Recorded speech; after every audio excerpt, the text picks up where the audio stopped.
every single day so you can catch up with every bit of the action on the app.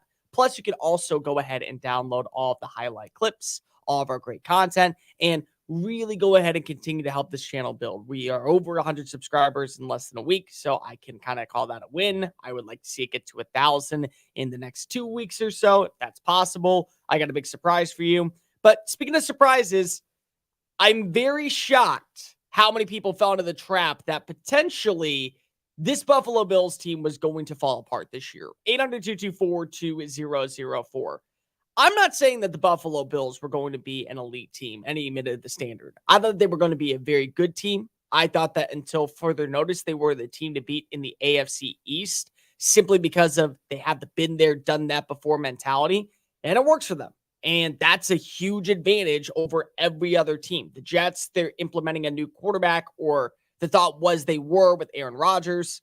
You have New England, where I have no idea what's going on with them. I have no idea what's happening. Like, yeah, 1 week you look hot offensively. The next week you're benching Mac Jones in favor of Bailey Zappi. And then the Miami Dolphins. And Miami offensively is always going to be able to go toe-to-toe with anybody. I think that's very clear at this point, where you see a healthy Tua Tagovailoa, you see what the guy in Travis Kelce, a guy in Tyreek Hill, who's a human highlight reel, can do.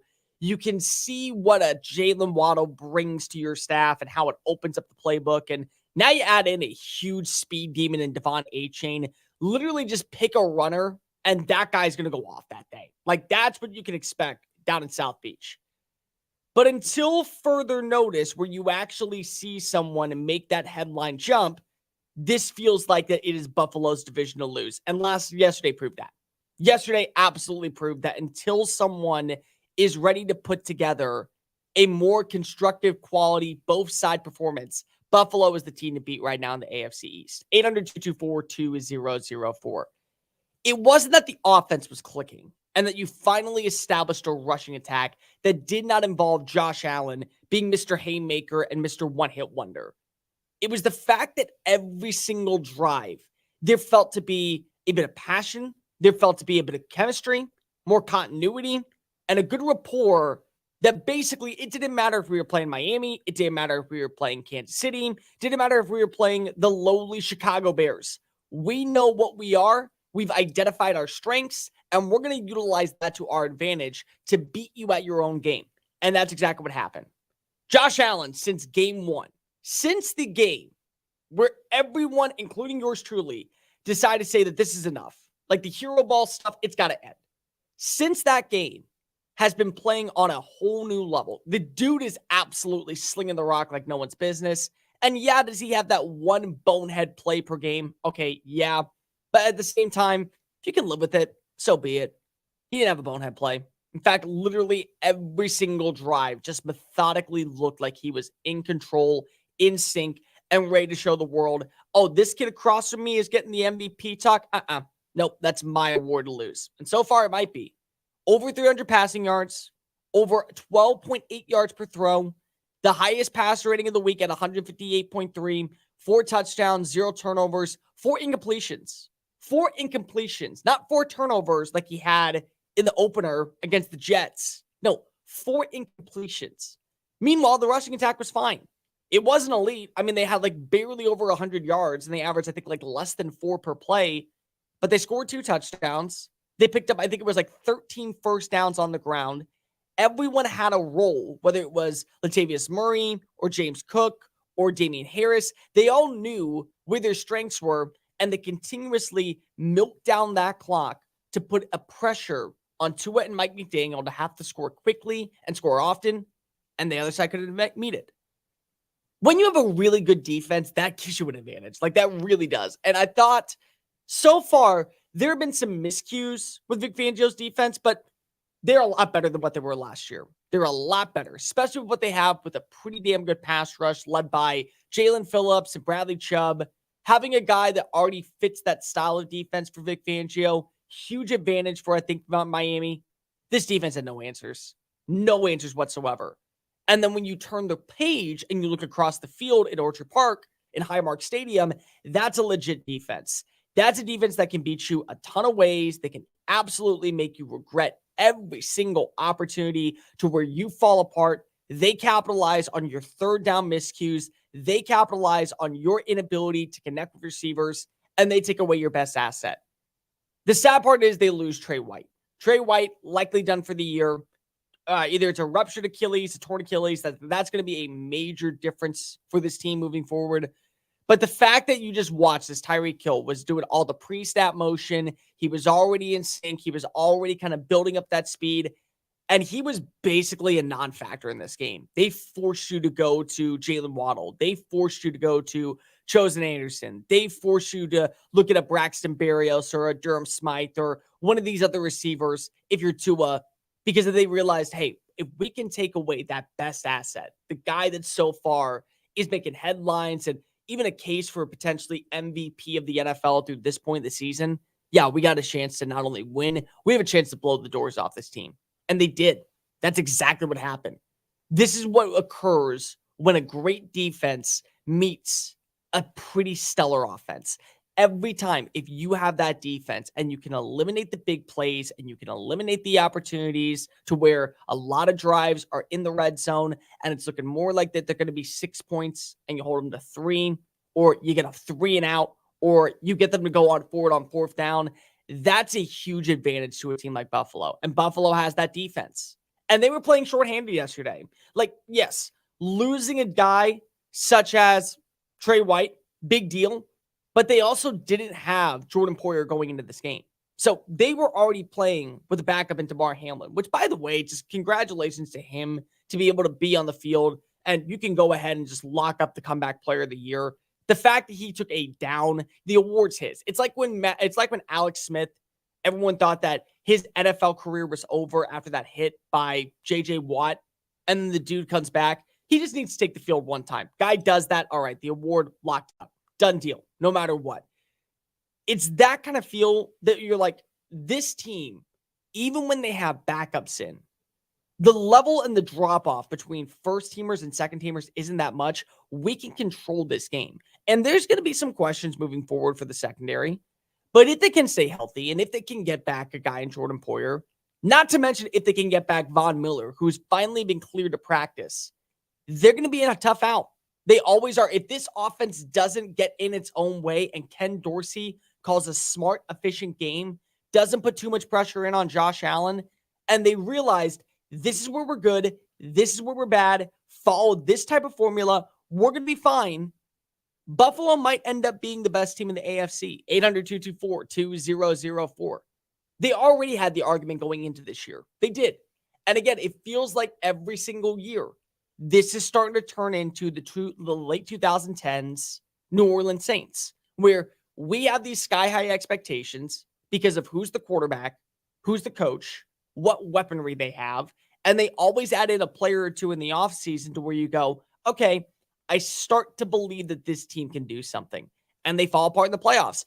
And it still could happen. It still could. If they find a way to start self-imploding and putting in too many self-inflicted wounds, they're going to regress and they're going to turn back into the same organization that has only been to one AFC championship appearance in the last 5 years. That's what's going to occur. But if they can stay out of their way, call games like they did yesterday, it's only going to be in your favor. It's only going to lead to more wins. It's only going to lead to potentially a number 1 seed and a pretty clear pathway of what you need to do to get to Las Vegas in February. It is. Josh Allen was near perfect yesterday. The passing attack with Stephon Diggs, near perfect yesterday. Gabe Davis had a good day. I thought that you looked at Latavius Murray and James Cook, they had a good day. But it was really the ability to eliminate the number 1 receiver for Miami.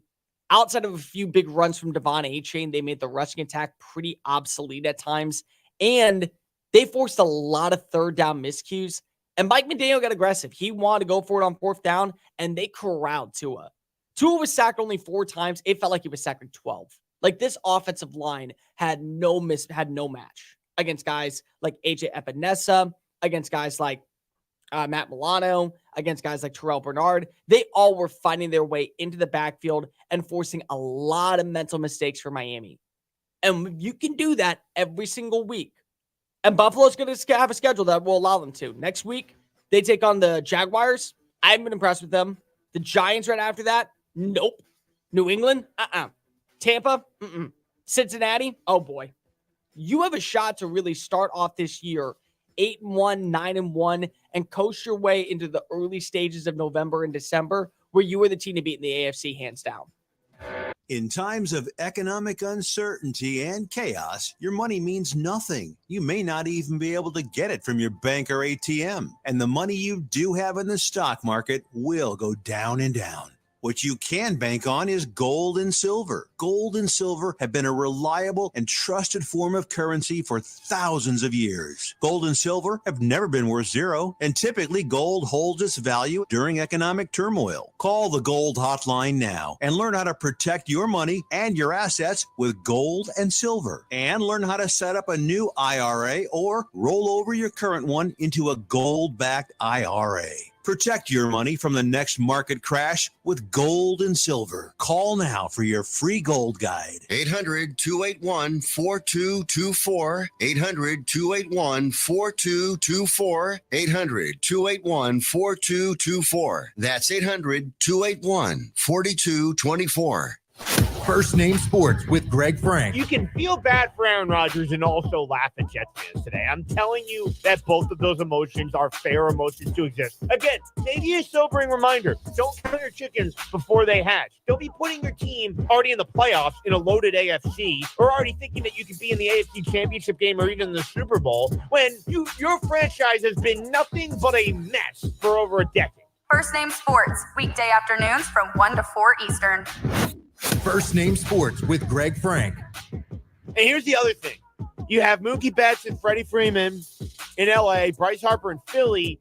You have star players in big market teams on display. And it's weird how we're saying this with both of the teams in New York being terrible. If you're Rob Manfred, if you're Major League Baseball, I think you have to be very optimistic about the kind of postseason we might get. I think we got that to an extent last year, where you had obviously the Astros and the Yankees, and they butt heads quite a bit in the playoffs recently.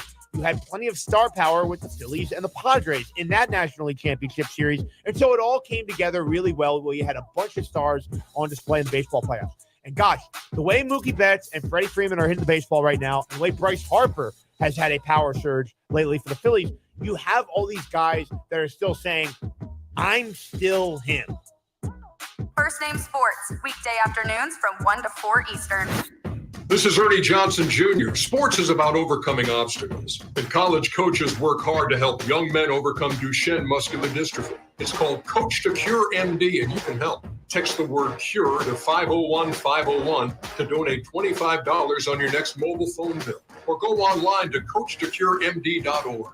Text the word CURE to 501-501. Help coaches cure MD. Sponsored by the American Football Coaches Association. Texting and data rates may apply. The diehards. I'm a monkey running around. It's tough. They can't control me. You know what I mean? I'm an idiot. I'm an idiot as it is, so it's hard enough to control anyway. When I'm waiting to come on as a guest, I can hear you. You can hear everything. We're doing everything. We're talking this. We're talking that. We're putting bets in. We're doing shots. No, we're not doing shots. We do shots after the show. But no, it's hard. It's, being a producer in radio is really hard. And I'm being very, very serious. I've been doing this a long time. I've had some brilliant producers. I've had some tough ones that it's hard. It's a hard job. And managing idiots like me that sometimes it's out of your control. And it sucks too because they don't get paid that much. they need to be paid more. I wish we should start like a producer, like GoFundMe for producers. But some of them are really good, dropping sound effects. The Diehards, weeknights from 8 to 10 Eastern on the Sports Map Radio Network.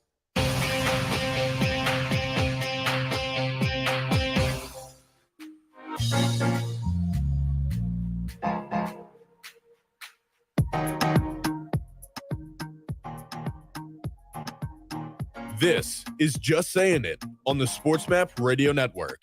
Here's Cole Thompson. Week 4 of the NFL had a ton of highs, definitely a lot of lows. There's going to be questions for several teams moving forward on what direction they go in. There was a lot of positivity, I think, for several organizations. But why don't we go ahead and get you caught up on every game that you might have missed in our favorite Monday morning segment, One word recap. Basically, I describe every outing in one word and try not to waste your time, not waste my time either. So let's not waste any of yours. Michael, what's the first game that we are breaking down? Lions versus Packers. Roar. Plain and simple, the Lions are roaring their way to the number one spot in the NFC North. They look like the most complete team in the division so far because they understand their identity. They're mean, they're tough, they're physical, they're aggressive, they're not afraid of anybody. They're going to physically outwork you, and they're going to play smart football. In the red zone, just hand the ball off to David Montgomery. Don't care about fantasy football owners with Jahmyr Gibbs. Try and utilize the best asset to your team. That's David Montgomery for the hard yards. He gets 3 rushing touchdowns. Don't ask Jared Goff to do too much. He's a very above average quarterback. Nothing more, nothing less. He had a decent game. And then your defense. That's really stepped up. I mean, Aiden Hutchinson every single week is proven to be the better pick between him and Trayvon Walker. You don't think that Trent Baalke is back in Duval County saying, holy crap, we went with this kid over Aiden Hutchinson? Meanwhile, the defense was able to pressure Jordan Love into making multiple mental mistakes. This just feels like a brand new era of Detroit Lions football. And you got a lot of praise to give to Dan Campbell and to Brad Holmes for building this roster the right way. Falcons versus Jaguars. Pondering. This game was across the pond, and now Jacksonville moves to 5-5 in their last 10 matchups when playing in London. But the entire game, I was pondering on 2 different spectacles what the future for both of these teams hold. I have not been impressed whatsoever with what we've seen for the Jaguars so far. Trevor Lawrence looks under duress, and he's making too many of the same mental mistakes that he was making as a rookie. I mean, he had 1 touchdown pass, and the rest of the game, he was pretty obsolete. Meanwhile, on the opposing side, how much longer until you pull the plug on the Desmond Ridder experience? I mean, this is an organization that started off the year 2-0. They felt like that they had turned the corner, especially with the guy in Bijan Robinson added to the fold. And so far, they find themselves still making the same mistakes over and over and over again, whether it be miscues on third down, the inability to run it with one of your best weapons in Bijan Robinson. Meanwhile, you also have questionable miscues on the defensive side. Yeah, they added in pressure on Trevor Lawrence, but I just was pondering, when does this team finally look like the legitimate contender that's supposed to make headlines and take control of the NFC South? I'm just not buying into them. There's a lot more questions I have moving forward with Atlanta, but a win's a win, I guess, for Jacksonville. Dolphins versus Bills. Championship. This might end up being your AFC championship game come late January. It could. It very well could. Because if you know that this offense for Miami is not going to slow down against most teams, not many people are going to have answers for the speed of Devon Achane, Tyreek Hill, Jalen Waddle, Raheem Mostert, and Tua Tagovailoa, when he's on his bells and whistles, is the MVP of the NFL. He is so far. But when you face off against a legitimate defense that knows how to pressure you into making multiple mistakes, pressure you into throwing into double coverage, and unfortunately, get in the backfield and make your quarterback feel under duress, you're probably going to lose that matchup. Josh Allen still is a legitimate top 5 quarterback in the league. Stephon Diggs is a legitimate top 10 wide receiver, arguably top 5. This offensive line isn't great, but at least you know your identity, what works and what doesn't. And now that you're at least establishing somewhat of a run game, there's an opportunity for you to take control and really be the team to beat, not just in the AFC East, but maybe the team in the AFC. This could end up being the game that we see that decides the AFC and who's going to Las Vegas come late January. Broncos versus Bears. Implode. Implode. I mean, my God, implode everything. Implode everything if you're in Chicago. And we're going to break down this game actually next. So I'm not going to waste a lot of your time. But oh my God, how the hell can you turn off the game at halftime if you are a Bears fan? Feel elated. The world is finally turning over. The sun's come out. It's a brighter day ahead. And then you blow this lead. And then you don't even trust your defense. Matt Eberflus, you're a defensive-minded head coach. It's 4th down. Kick the field goal, take the lead, and trust that side of the ball that you're supposed to be more confident in to get a key stop on Russell Wilson and Sean Payton and end the game with a victory. Implode everything. implode Ryan Poles, implode the Chase Claypool deal, get rid of Matt Eberflus. I'm not sure that you can blame Justin Fields for this at all. Like, he had the one major mistake with the fumble, but it was a perfect day, and you just had to find a way to mess this up. Chicago fans, if you are not still drunk this morning, go ahead and have a shower before you go to work, because it's going to be a long week for you, and it's not slowing down. You play on Thursday night. Texans versus Steelers. Stroud-sational. CJ Stroud is now has the second most passing yards for a quarterback to begin his NFL career in 4 games in NFL history. The only player that has more passing yards through a 4-game span is Cam Newton, who won the MVP. He won the MVP and Offensive Rookie of the Year in 2011. The kid methodically just knows his avenues. He knows his strengths. He doesn't feel under duress when he's in the pocket. He rolls out and finds receivers like Nico Collins and Tank Dell and Dalton Schultz. And you can even throw in probably a Robert Woods for that matter. Houston's 2-2. I mean, I don't think that they're going to be a team that talks about being a playoff-bound roster, but they certainly have the right coach, in my opinion, with DeMeco Ryans, and they landed their franchise quarterback in CJ Stroud. This was a bad day for Pittsburgh. Heads are going to be rolling, I think, starting tomorrow. Matt Canada, you might as well fire out the resume for offensive assistant to, I don't know what, maybe wide receivers coach, because it's a pitiful performance. But this was a damn good game if you're CJ Stroud and if you have stock in CJ Stroud. Rams versus Colts. Kapuka Nuwaka.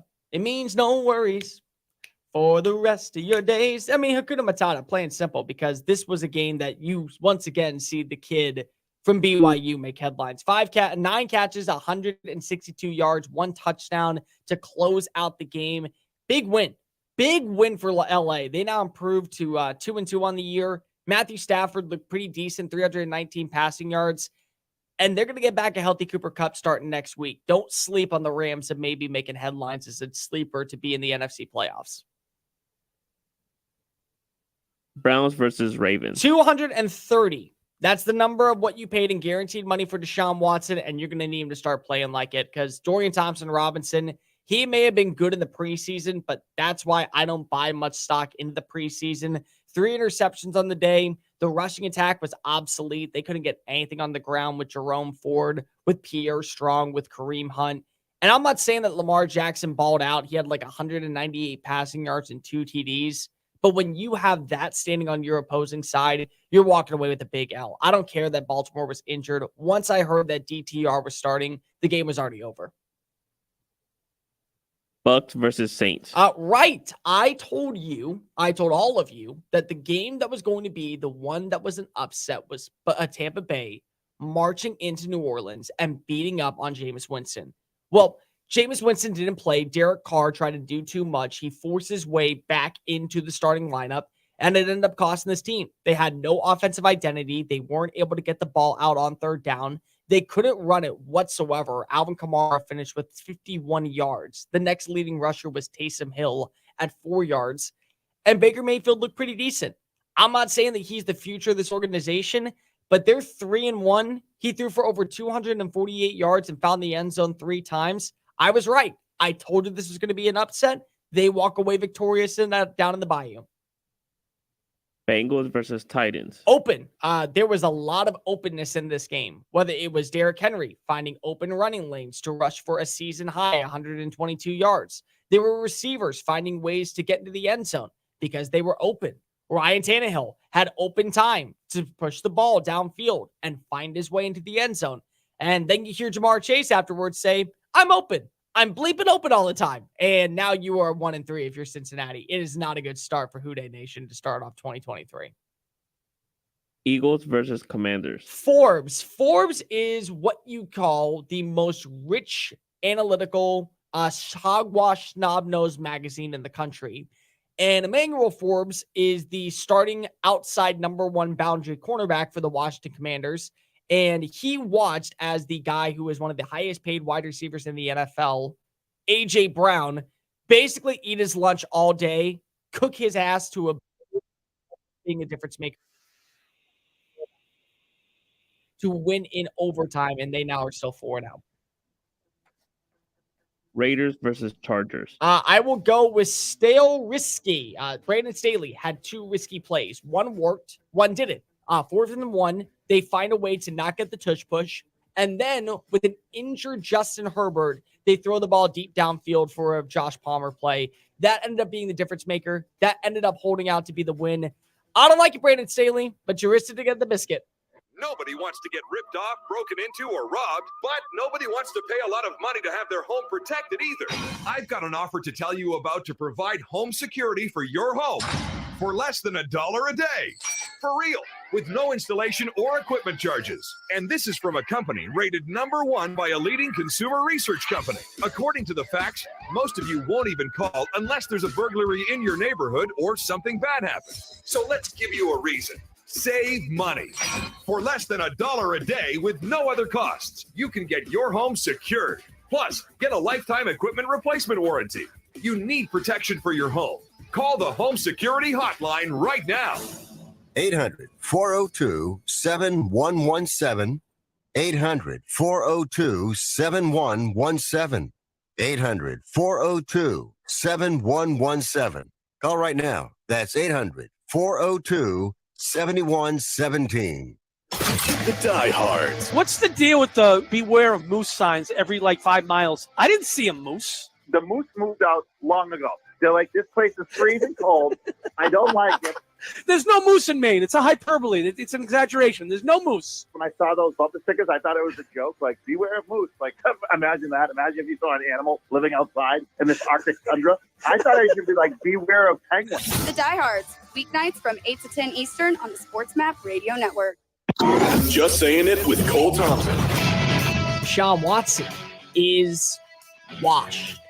And after paying $230 million for a quarterback to be your savior, the piece that would take you over the edge, the guy who was supposed to be the right purpose and the clear-cut indication that your persona is trending in the right direction, once again, he becomes the problem. And right now, you are trusting him to be your guy. You have the opportunity to be one of the best teams in the NFL, when so far this season and last season, he has been the problem. This is the guy that you're paying an exuberant amount of cash to be the reason and sole proprietor that a Lombardi trophy is within reach. Now, it's not. It's even further back than before you had Baker Mayfield. Just saying it. Weekdays from 3 a.m. to 7 a.m. VSiN's NFL Betting Guide is now available with in-depth betting previews and analysis. There's also team breakdowns, trends, and line estimates for every single game this season. Download your free NFL Betting Guide now at sportsmapradio.com. That's sportsmapradio.com. Bet smarter this fall with a free betting guide from VSiN at sportsmapradio.com. That's sportsmapradio.com. sportsmapradio.com. First Name Sports with Greg Frank. Blake Snell has the second best earn run average of his career right now at 2.43, which leads Major League Baseball in ERA, and is probably going to win the National League Cy Young. So I ask you, how much more disappointing does this make things for the 2023 San Diego Padres? Think about where we were 6 months ago, just before the baseball season started in the middle of March. All sorts of hoopla about San Diego having gotten to the National League Championship Series. Juan Soto was back, Manny Machado, Fernando Tatis Jr. They signed Xander Bogaerts. Wow, right? Like, they're just the biggest small market team ever. And then what if I told you 6 months ago that Blake Snell's going to win the National League Cy Young? You would have said, wow, the Padres might win the World Series. And instead, they're not even going to finish 500. First Name Sports, weekday afternoons from 1 to 4 Eastern.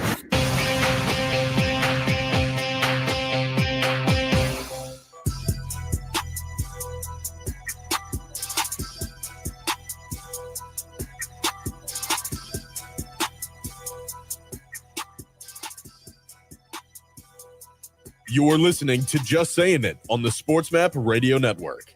Here's Cole Thompson. Welcome back into Just Saying It right here on the Sports Map Radio Network. Cole Thompson in the driver's seat, getting you caught up on everything you might have missed. Headed into a miraculous Monday morning action. And you can always download all 3 hours of the show on iTunes, Spotify, YouTube, Audio Boom, wherever else you get your podcast listening systems. And if you're up and you are one of the visual learners that like to get your daily dosage of our content, you can subscribe to the YouTube channel at Mr. Cole Thompson. Follow along. We post the best clips every single day, and we don't let you miss out a second of the action. So go ahead and hit subscribe. Chicago Bears. Oh boy. Can we just start with the city of Chicago? Just one of the greatest cities for sports in America. And it has been for, I would say, the last 5 decades. They have dominated the sporting industry, whether it was the Blackhawks, whether it was the Bulls, the White Sox winning a championship in 2005, the Cubs selling out Wrigley Field every single night. It's a great sports town. It is just a phenomenal place if you are somebody that wants to go ahead and visit on a weekend and catch in all the action. There's opportunities for you. There usually is an opportunity for you at some point because of the way that baseball is supposed to be, where if you can catch a Friday night game, say at United Center, whether it be the Blackhawks, whether it be the Bulls in early October, and then you go on Saturday and you watch a Cubs game, hopefully a playoff game, and then Sunday you close out your weekend with the Bears. It's supposed to be awesome. It's supposed to be fantastic. And this past weekend had to be a testament if you were a Chicago native. Like, if you bleed the South Side, or if you are somebody that absolutely loves Millennial Park and you live right off of the east of Lake Michigan, this was a testing weekend for you. I mean, not only do the White Sox finish with 100 losses on the year, the White Sox, a team that actually was supposed to be competent and competitive in 2023 for the AL Central. Nope, that didn't happen. The Cubs found a way to go from having a 98% chance of making the playoffs with 2 weeks left in the regular season to now being eliminated on Saturday of making it all together, despite being aggressive at the trade deadline and buying into what this team had right before the All-Star break. And then, of course, the Bulls are just a god-awful franchise so far, led by Jerry Reinsdorf. And the Blackhawks get the number 1 overall pick. This is just a bad weekend if you are a Chicago native. But the icing on the cake had to be yesterday's game. 800-224-2004. I don't even know what to say. I don't know how to even bring this up, because you think of what you look at when you see the stat line and you go, this is a win. This is a win. And then you turn off the game at halftime. The Bears, they actually look competent offensively. Justin Fields puts together arguably the best performance of his entire career. He's phenomenal. He's wheeling. He is showing you why you need to just trust the investment, that even though there have been a lot of trailing times during this era, he's got something there. You jump down. You're down 7-0. Second quarter comes around. 3 straight touchdown passes from Fields. Number 1 looking like the number 1 option for you moving forward. It's the turn that you have been waiting for. You're 0-3 to begin the year, but all it takes is one game. One game to gain that momentum, gain back that locker room, gain back that confidence, and maybe turn the season around. Cole Kmet, 2 big touchdowns. DJ Moore, the star acquisition, gets a 22-yard score. And you go into halftime up 21-7 over the Denver Broncos. A Denver Broncos team that isn't good. They're not. Like, as much as you want to say, oh, well, Russell Wilson's not the problem. He isn't. But Sean Payton running his mouth the entire offseason about how last year's coaching staff was abysmal, and they were the reason why Denver couldn't be a playoff team or show competence or even look remotely like a quality roster. That team, you're up by 14 points. And it feels like this is the moment you have been waiting for. Nah, you couldn't do it. Nah, you just couldn't do it, could you, Chicago? And I want to blame Justin Fields, and partially you can say that the fumble that led to the game-tying play, it was a return, that ended up being a huge difference maker. That was crucial. I mean, that was so big. But the fact of the matter is just you are up 28-7. You come out swinging.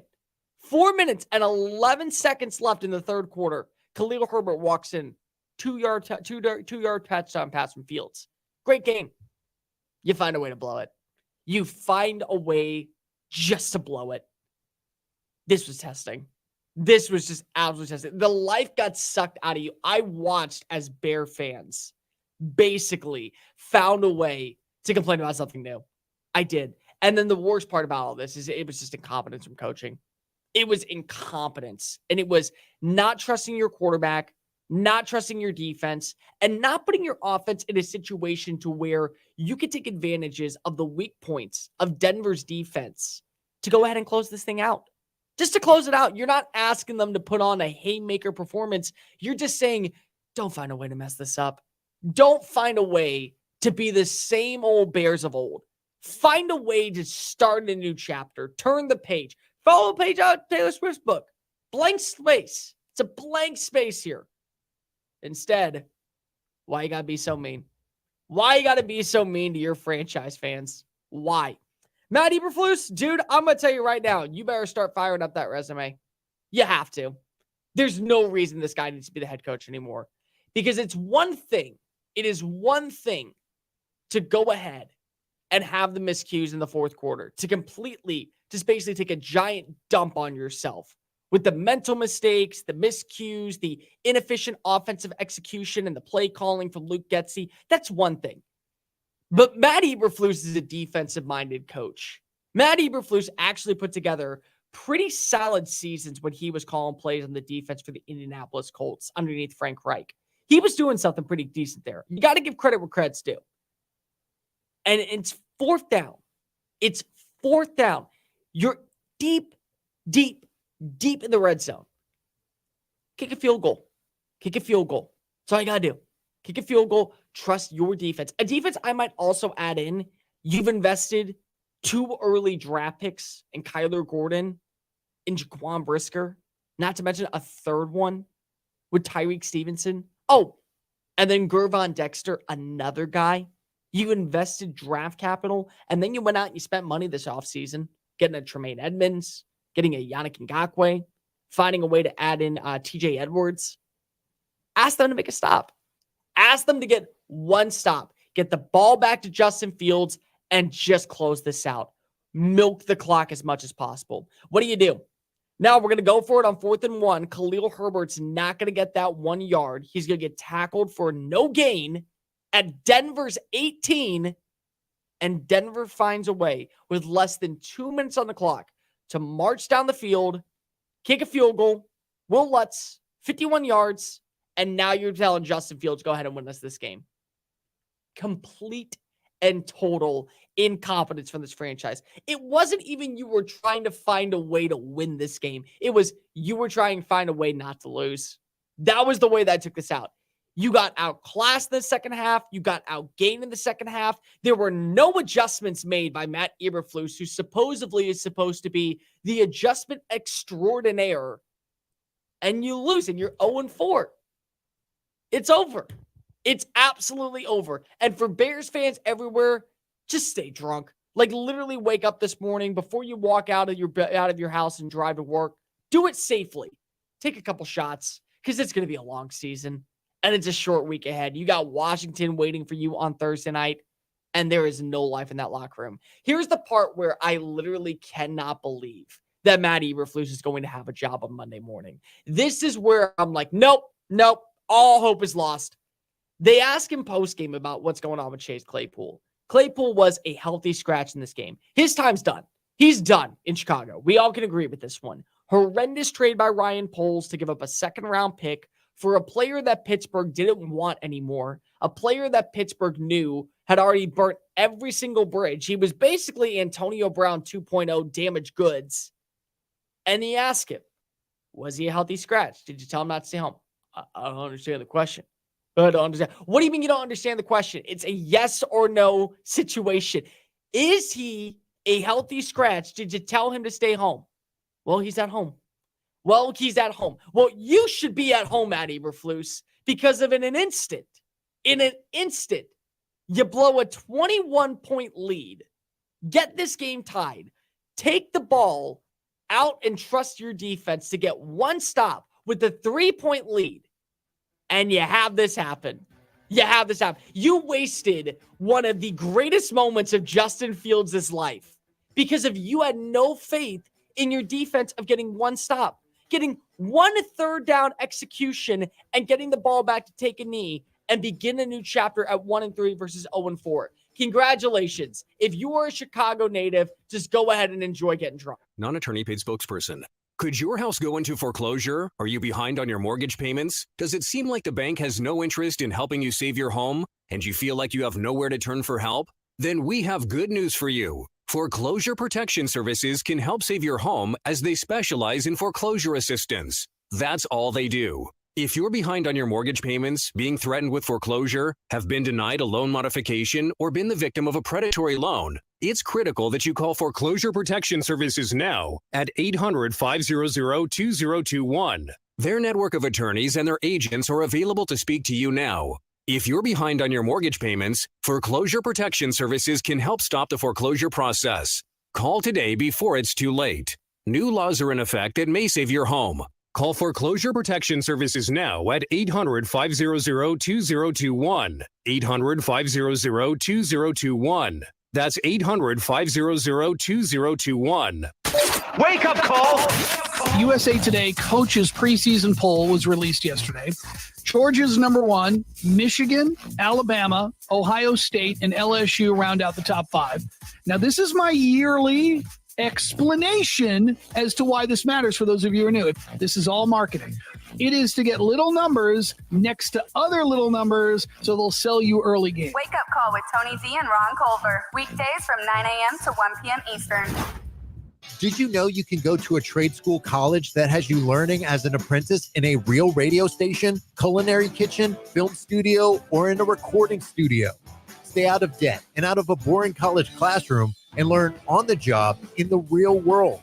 The Radio Connection puts you in a real radio station. The Recording Connection trains you in a real recording studio. The Film Connection has you learning under a real filmmaker.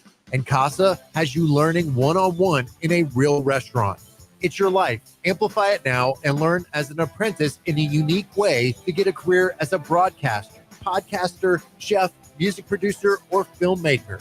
Just visit one of our sites, radioconnection.com, recordingconnection.com, filmconnection.com, or casaschools.com.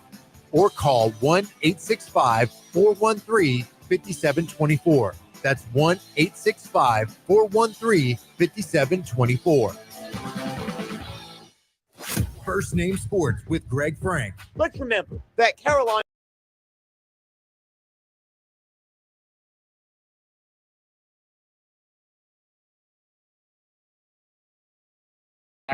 that's a tough spot to walk into as the number 1 overall pick. Now, we all think, at least I do, think that Frank Reich will be able to mold Bryce Young into a pretty successful NFL quarterback. First Name Sports, weekday afternoons from 1 to 4 Eastern. Wake up call! So this is what I've been hearing about this Ron Culver toy that your son has. Yes, it's a dump truck. You push a couple of buttons, and it goes from noises to actual songs. And I swear to goodness, it's an uncanny sound of Ron. It's like Ron Culver's the voiceover guy. Backing up. Oh, yes. Oh, my God. Hold on. Get to work. Do your best. When you have a job to do your best. When you have a job to do the best that you can do. When you have a job to do your best. That is unbelievable. Come on, Tell me, Ron. I'm doing the Vince McMahon walk right now. Very Tell me much that's so. not Ron Culver. Come on, Ron. You're lying through your teeth. There's no way. Someone has taken my voice. That sounds exactly like him. Wake up call with Tony Z and Ron Culver. Weekdays from 9 a.m. to 1 p.m. Eastern.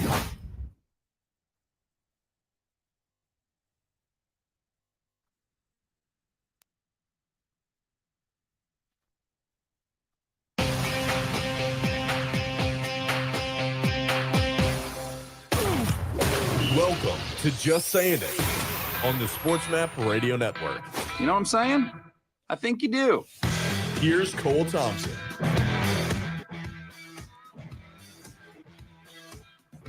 Happy Happiness can be found in the darkest of places unless you live on the south side of Chicago or really anywhere in the state of Illinois. Welcome on in to Just Saying It right here on the Sports Map Radio Network.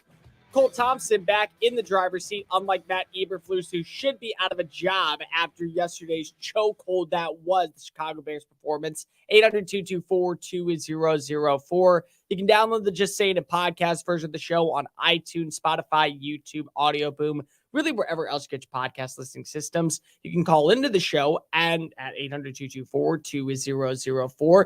Tell us what's on your mind, what games you liked, what games were just absolutely pitiful, how terrible of a life you have, or how great of a life you have. I don't really care. This is as much as your show as it is my show, and we would love to hear from all of you, so make sure you dial on in, 800-224-2004, and make sure that you also download the Just Saying It podcast version of the show, and make sure that you also download the Sports Map Radiocast on iTunes, Spotify, YouTube, Audio Boom.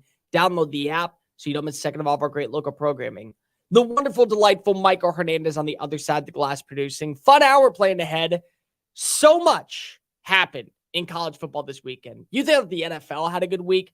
Dude, the NFL, the college football realm was locked and loaded. There was so much to break down, from Deion Sanders winning once again in a loss. And I know that sounds harsh, but it actually happened. USC finding a way to nearly implode for a second consecutive week to a lesser tier opponent. Georgia not looking like the number one team in college football, and certainly a bunch of other storylines. We're going to break down all of that and much, much more. But we begin like we do every single Monday, unreleasing our top 10 teams on the JSI poll, the Just Saying It poll. Week 5 had some good matchups. There were definitely some games that I think are going to be very precedent on deciding on how things unfold. And heading into week 6, you got some must-see games. You got also some top 10 matchups on my listing. So I'm not going to waste any time. Our top 10 teams on the JSI poll heading into week 6. Michael, start that music. All right, let's knock out the honorable mentions real fast. First up, Washington State. They didn't play this past week. They didn't have to earn a lot of respect from me.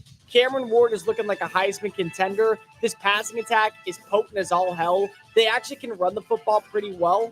I think that this defense is better than advertised. Yeah, they had a bad showing when it came to Oregon State, but Oregon State actually looks pretty decent as well.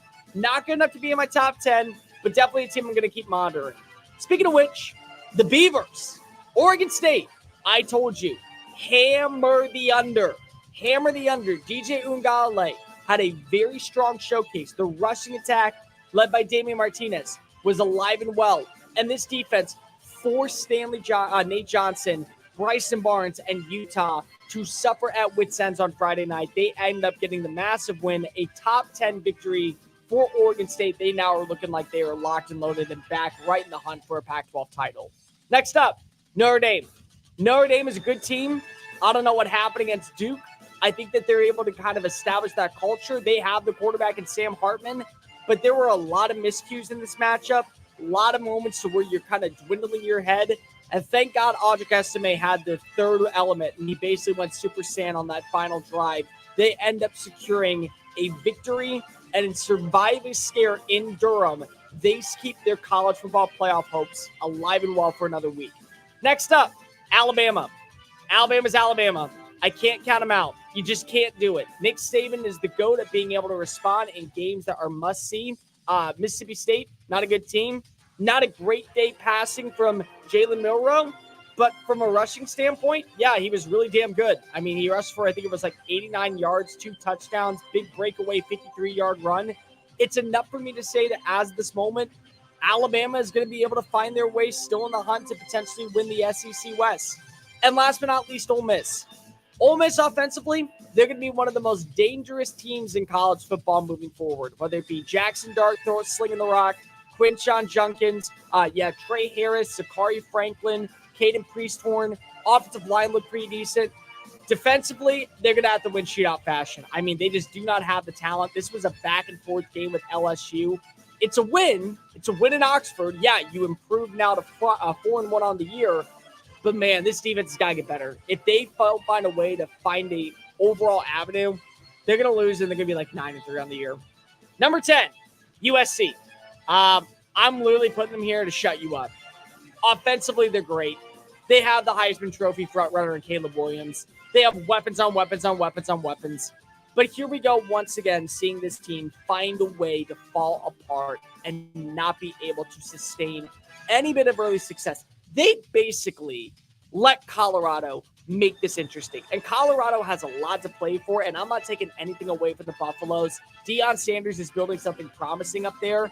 But my God, you can't use the excuse of Boulder. You can't use the excuse of the ambiance. You can't say that this was a feeble flaw on the pigeonhole to your way to success. You're just not a good defense. You just don't have it. And once again, Alex Grinch calling the plays is going to cost you not only a Pac-12 title, but a shot at the national championship with one of college football's greatest quarterbacks we've seen in a hot minute.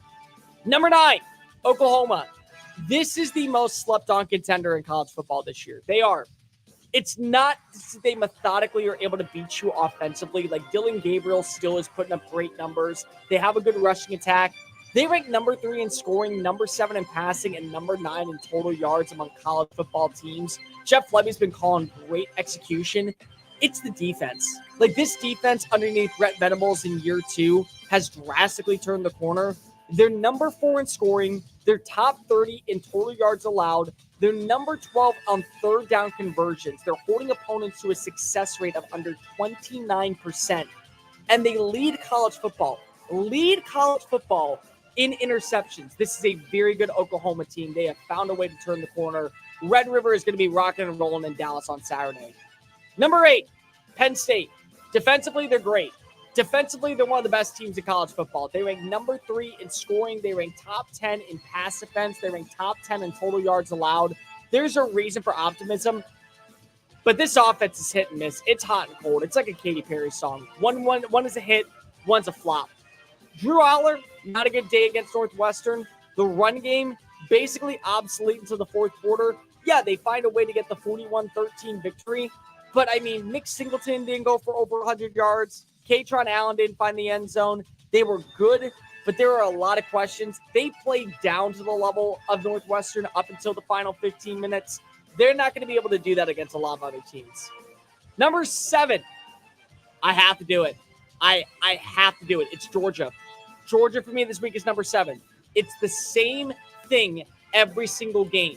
You know how good this team can be. You know how talented this roster is. You have a human security blanket and arguably the greatest tight end that's ever stepped foot on a college field in Brock Bowers. He is an alien that the government is basically handing out to you and saying, they exist, people, but it's a slow start every single game. Carson Beck found a way to come back in the fourth quarter. They found a way to not self-implode once again, but you have to start fast. This is a Georgia team that offensively is seeing the same mental mistakes that were there when Mike Bobo was the offensive coordinator underneath Mark Richt. If they don't capitalize and finally get the first gear in the first quarter, someone's going to beat them. Someone is going to knock them off their pedestal. So I'm knocking them down a few notches until they put together a quality first 15 minutes to begin a game. Number 6, Michigan. Michigan, I believe, is a very sound team. And I think that right now, I'm a little bit underappreciating Michigan, but this might be the wake-up call that the offense needs to find some bit of dynamic consistency in the passing attack. Defensively, they're number 1 in scoring. They're 14th defending the run. They're just outside the top 10 in pass coverage. They're 4th in total yards allowed. But J.J. McCarthy, once again, is just basically fumbling it in. He's just honing it in. It's just like mental little things. The rushing attack is great. You know what you have in Blake Corum. You know what you have in Donovan Edwards. But if this offense can't find a way to put it together, basically what's going to happen is they're going to split the series with Ohio State. They're going to split the series with Penn State. They're going to be 11-1, and they may not control their destiny to the Final Four. Number 5, Ohio State. Bye week, didn't play, didn't matter. Top 3 scoring defense, top 5 in pass defense. They're top 10 in total yards allowed. The offense has weapons galore from Marvin Harrison Jr. to Emek Abuka to Cade Stover. They're a good team. They're a sound team. They have one of the better wins this year against Ohio State. Notre Dame, whether you say Notre Dame crapped on itself, the mental mistakes were too big for the spotlight. They're still a good team. Right now, I trust them more than I trust Michigan, and I trust them more than Penn State. Number 4, Florida State. Bye week. Didn't matter to me. Top 10 in scoring in college football. They have elite studs from Keon Coleman to Johnny Wilson. Jordan Travis is a very good quarterback. I get it. They fumbled the bag against Boston College, who once again won, but barely, against Virginia. And they didn't pull up to their standard against Clemson. Clemson on the road is a tough matchup every single week, so I'll give them a pass there. I got to see more offensive consistency, but they're still a top 5 team in college football. Number 3, Oregon. Oregon might be the most complete team in the sport this year.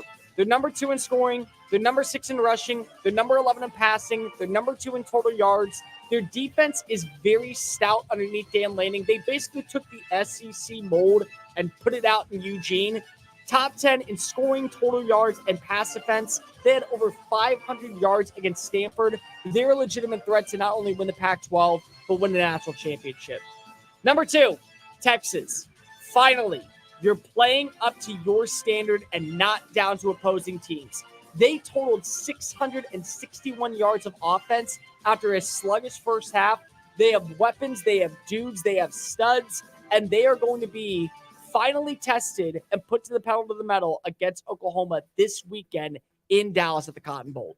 But number 1 for me still is Washington. They're the number 1 in total offense. Their rushing attack got better this past week. Michael Penix Jr. still threw for over 300 yards. Their defense basically just had too many penalties. If they clear that up, in my opinion, they're the team to beat in college football.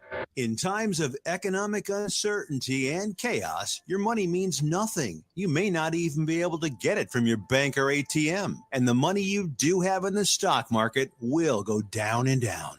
What you can bank on is gold and silver. Gold and silver have been a reliable and trusted form of currency for thousands of years. Gold and silver have never been worth zero, and typically gold holds its value during economic turmoil. Call the Gold Hotline now and learn how to protect your money and your assets with gold and silver. And learn how to set up a new IRA or roll over your current one into a gold-backed IRA. Protect your money from the next market crash with gold and silver. Call now for your free gold guide. 800-281-4224. 800-281-4224. 800-281-4224. That's 800-281-4224. College football is in full swing, and the American Heart Association's Paul Bear Bryant Awards campaign has begun. The campaign honors the legendary Alabama football coach who died of a heart attack just 28 days after his final victory in the Liberty Bowl. What better way for Coach Bryant's legacy to live on than by recognizing other remarkable college football coaches? Go to BryantAwards.org, then click on Fan Vote, then cast your vote for your favorite college football coach. Who are you rooting for? That's BryantAwards.org. Do you want to learn the secret to becoming a published author in a few easy steps? Here's all it takes with help from Dorrance Publishing. For over 100 years, we've assisted individuals like you to fulfill dreams of becoming a published author. When you call right now, you'll be assigned your own personal consultant who will help you through the entire book publishing and design process. Then your book goes into production. It gets promoted, distributed, and finally made available where books are sold. If you've got a book idea, call Dorrance Publishing right now for a free consultation. We'll help get your great idea out of your head, on paper, printed, and sold. It's a free, easy call. We're trusted by thousands of book authors just like you. So don't wait another day. Call now. 800-847-1362. That's 800-847-1362. 800-487-1362. Wake up call!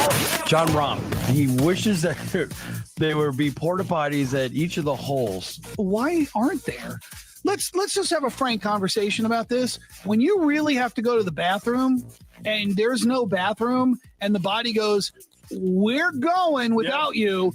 We look at those trees and go, restroom, restroom, restroom. Exactly, restroom. Like a dog to a fire hydrant. Wake up call with Tony D and Ron Culver. Weekdays from 9 a.m. to 1 p.m. Eastern.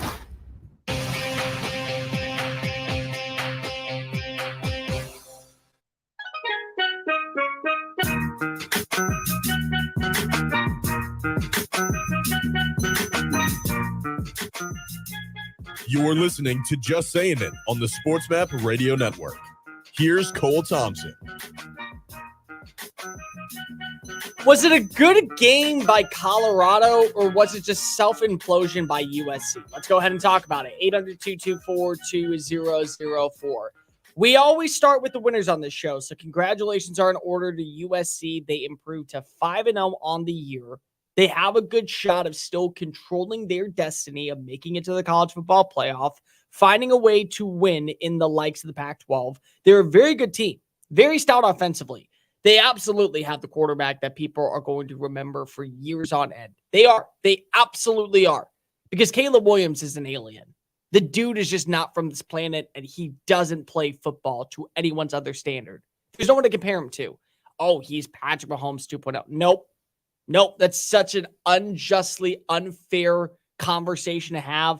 What he is he's one of one, and he's making a headline. He's making a name for himself. And he's guaranteeing that when the moment comes, whether or not he wants to go pro, he's going to make a lot of money. Like, he can go and have every conversation with NIL. He can have every conversation with USC. Hey, I want to come back, but I'm only going to come back for this asking price. Yeah. Okay, here, sign off on the dotted line. Here you go. They could do that if they really want to. Make a big impact in the Big Ten next year. He was phenomenal. I mean, the dude just absolutely was slinging the rock. He had over 400 passing yards. Finally threw an interception. Finally through 5 games, 21 touchdowns, no interceptions. Now you can't say that. 6 TDs.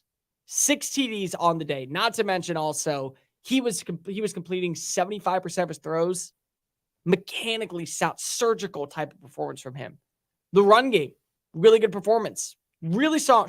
Marshawn Lloyd, kickstart everything. Every receiver made a headline play.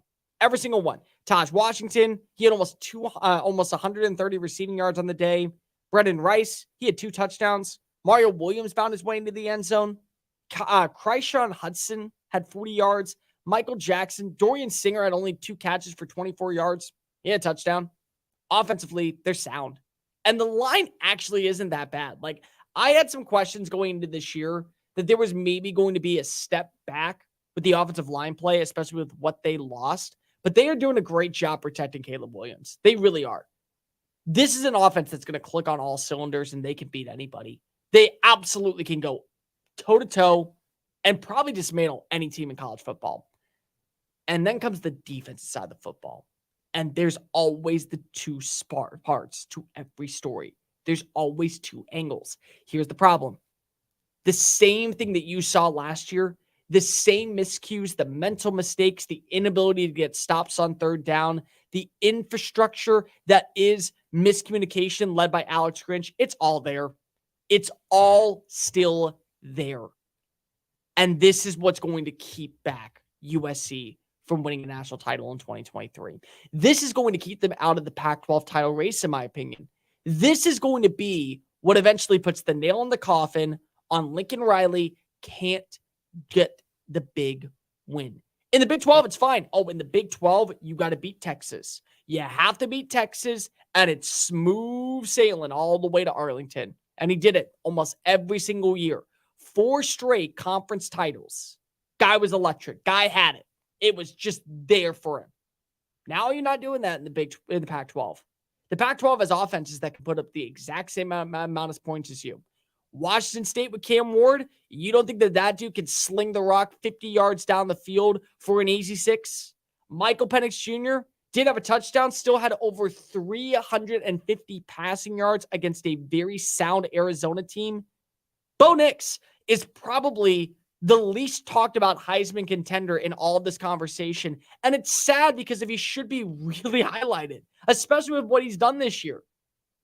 And you're telling me that USC is the team to beat? USC is number 10 in the JSI poll this week because they have to be. Because if I cannot discredit what this offense can do and what this offense is building and what this offense is promising and what this offense is delivering every single Saturday and not at least give them the flowers, they should be a top 5 team in the sport. They absolutely should. They're so fundamentally sound and methodically they're able to win on all different stages. Deep shots down the field, quick 3rd down strikes. the ability to run it inside the red zone. They can do it all. They really can. But once again, you see the same problems. Oh, but Cole, Colorado, they're a good team. I'm not saying Colorado's bad. I'm saying Colorado was vastly overrated by the media after what happened with a week 1 victory against TCU, with a massive win against Nebraska, and the ability to hold their own and come back against Colorado State. I'm not saying that this is a bad Colorado team. I'm saying that Colorado is not even in spitting distance of USC in terms of talent this year. And guess what? Once again, USC played down to the level of competition. 800-224-2004. It's just, it's one bad game, Cole. It's one bad game for USC. It's just one bad defensive performance. No, it isn't. No, it isn't. Colorado can't run the football to save their life.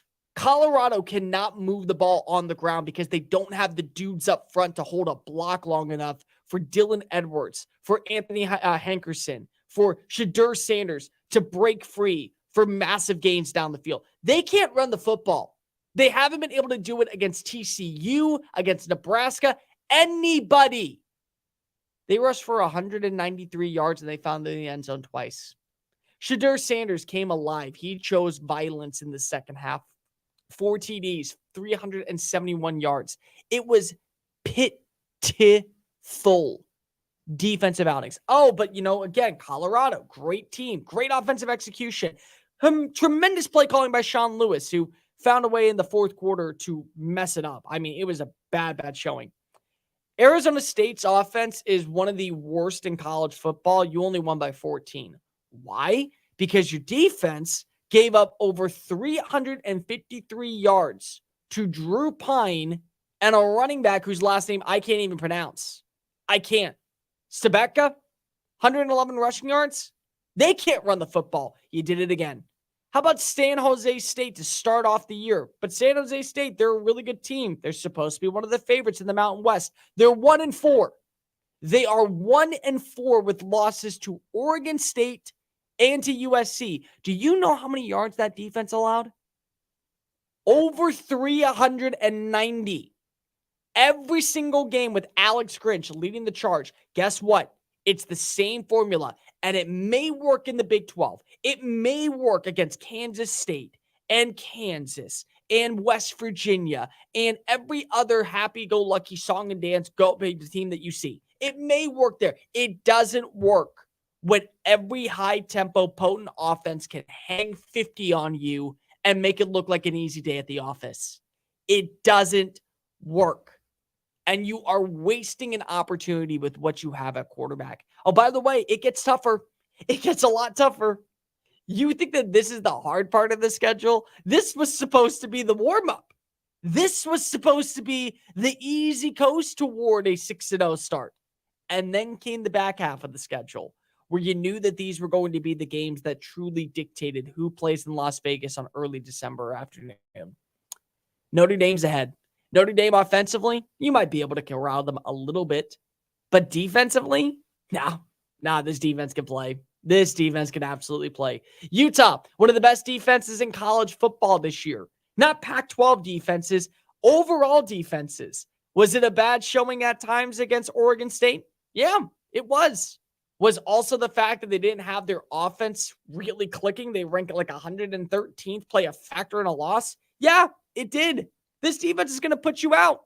Not to mention what Washington's defense is doing. They may not be elite by any standards, but they're number one in turnover rate. No. I'm not saying they're number one in the Pac-12. They're number one nationally in turnover rate. They find ways to get their hands on the football. They're not able to add in a lot of pressure with Braylon Trice, but oh my God, they can find a way to get the ball back in the hands of Michael Penix Jr. Oregon's a top 10 defense in college football. Oregon. Yeah, they basically took the formula that works in Athens, Georgia with Dan Lanning, and they brought that over to Autzen Stadium, and they were rolling. It was just a clinic the last couple of weeks. And then they go ahead and they find a way to beat up on Stanford. Yeah, they did that too. Cal got a win. You think right now that USC, the way that they're playing offensively, is going to be enough? It's not even going to come close. Not when Bo Nix is making highlight throws and Bucky Irving can run it for over 200 yards a game. Not when you're finally seeing the rushing attack maybe gain a little bit of continuity with Washington, and the passing attack has been alive and well for weeks out in Seattle. Not when you potentially get back a healthy Cam Rising and a Brayton Kuthi for Utah and Salt Lake City. Not when UCLA has Dante Moore and a better defense than you. It's not going to work. It's not. So you can say that USC took their foot off the gas and made this game interesting. The bottom line is no, they didn't. They allowed Colorado to gain momentum because the defense can't get a stop to save their life at a proper moment. And what should have been a 14-point, 21-point differential was a nail-biter to the face. Attention Medicare recipients and anyone turning 65. Medicare has approved new benefits not included with original Medicare and older Medicare Advantage plans. You may not be getting all of the benefits you're entitled to, including in-home aids, telephone appointments with your doctors, home-delivered meals and prescriptions. These benefits may be available and it's a free call to enroll. The new plans may also offer free eyeglasses, free hearing aids, free wellness visits, and gym memberships. Call the Medicare benefits line now. It's easy. Call 800-683-3822. 800-683-3822. Find out if you're eligible for new benefits like meal and prescription delivery, in-home aids, and telemedicine. Some plans may have a $0 monthly premium or zero copays for big out-of-pocket savings. Not all Medicare Advantage plans are alike. The new plans have more benefits for many people.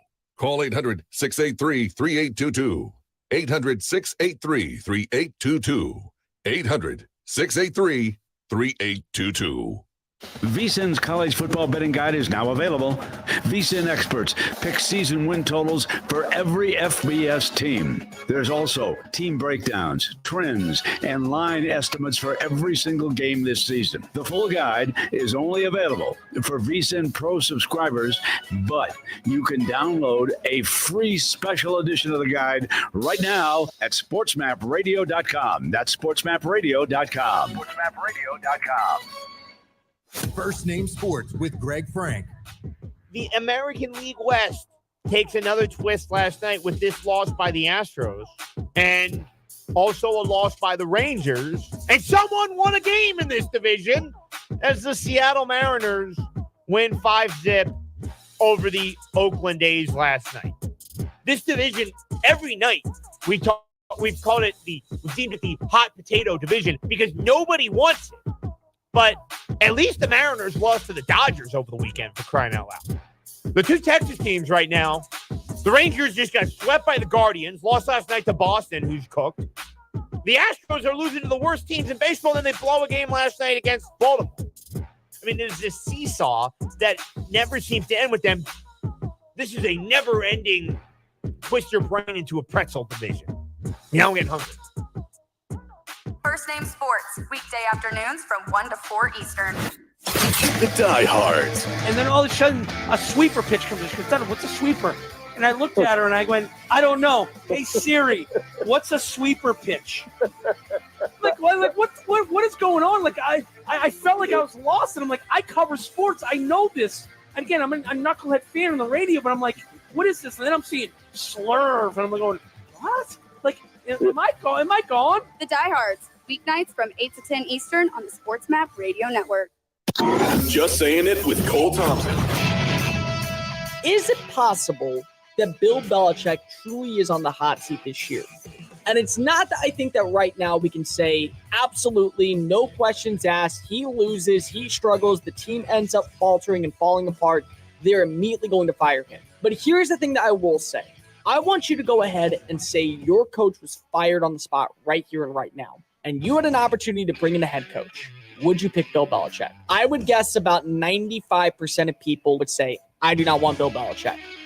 Bill Belichick has made countless errors on end to where right now he is a liability if you add him to your team. It's not that I think that Bill Belichick right now is facing pressure to win this year. It's about the value of what he brings to the team and what he brings internally to a locker room. Just saying it. Weekdays from 3 a.m. to 7 a.m.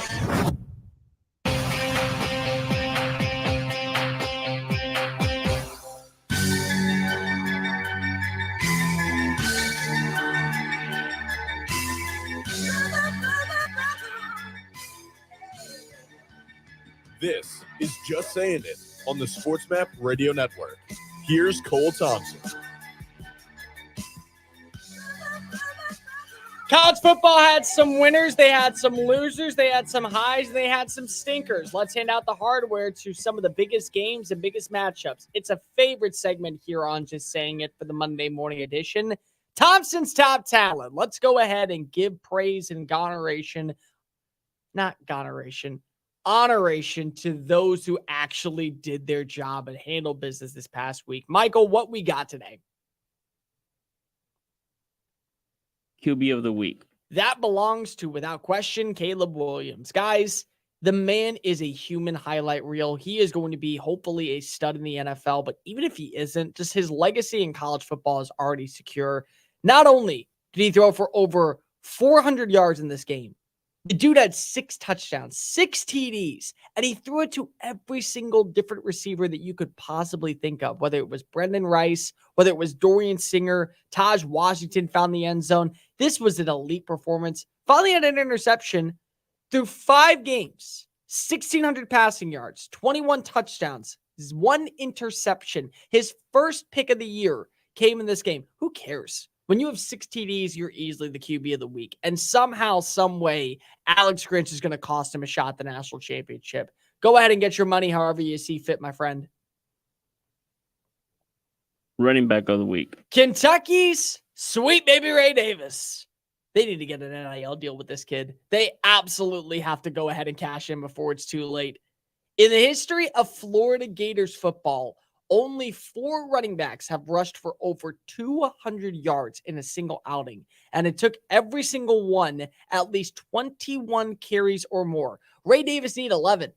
Before the start of the second half, Ray Davis in Lexington already had over 200 rushing yards on 11 carries, found the end zone on 3 different occasions, 3 trips, all the way for 6 easy points. He averaged over 10.8 yards per carry, 280 yards on the day.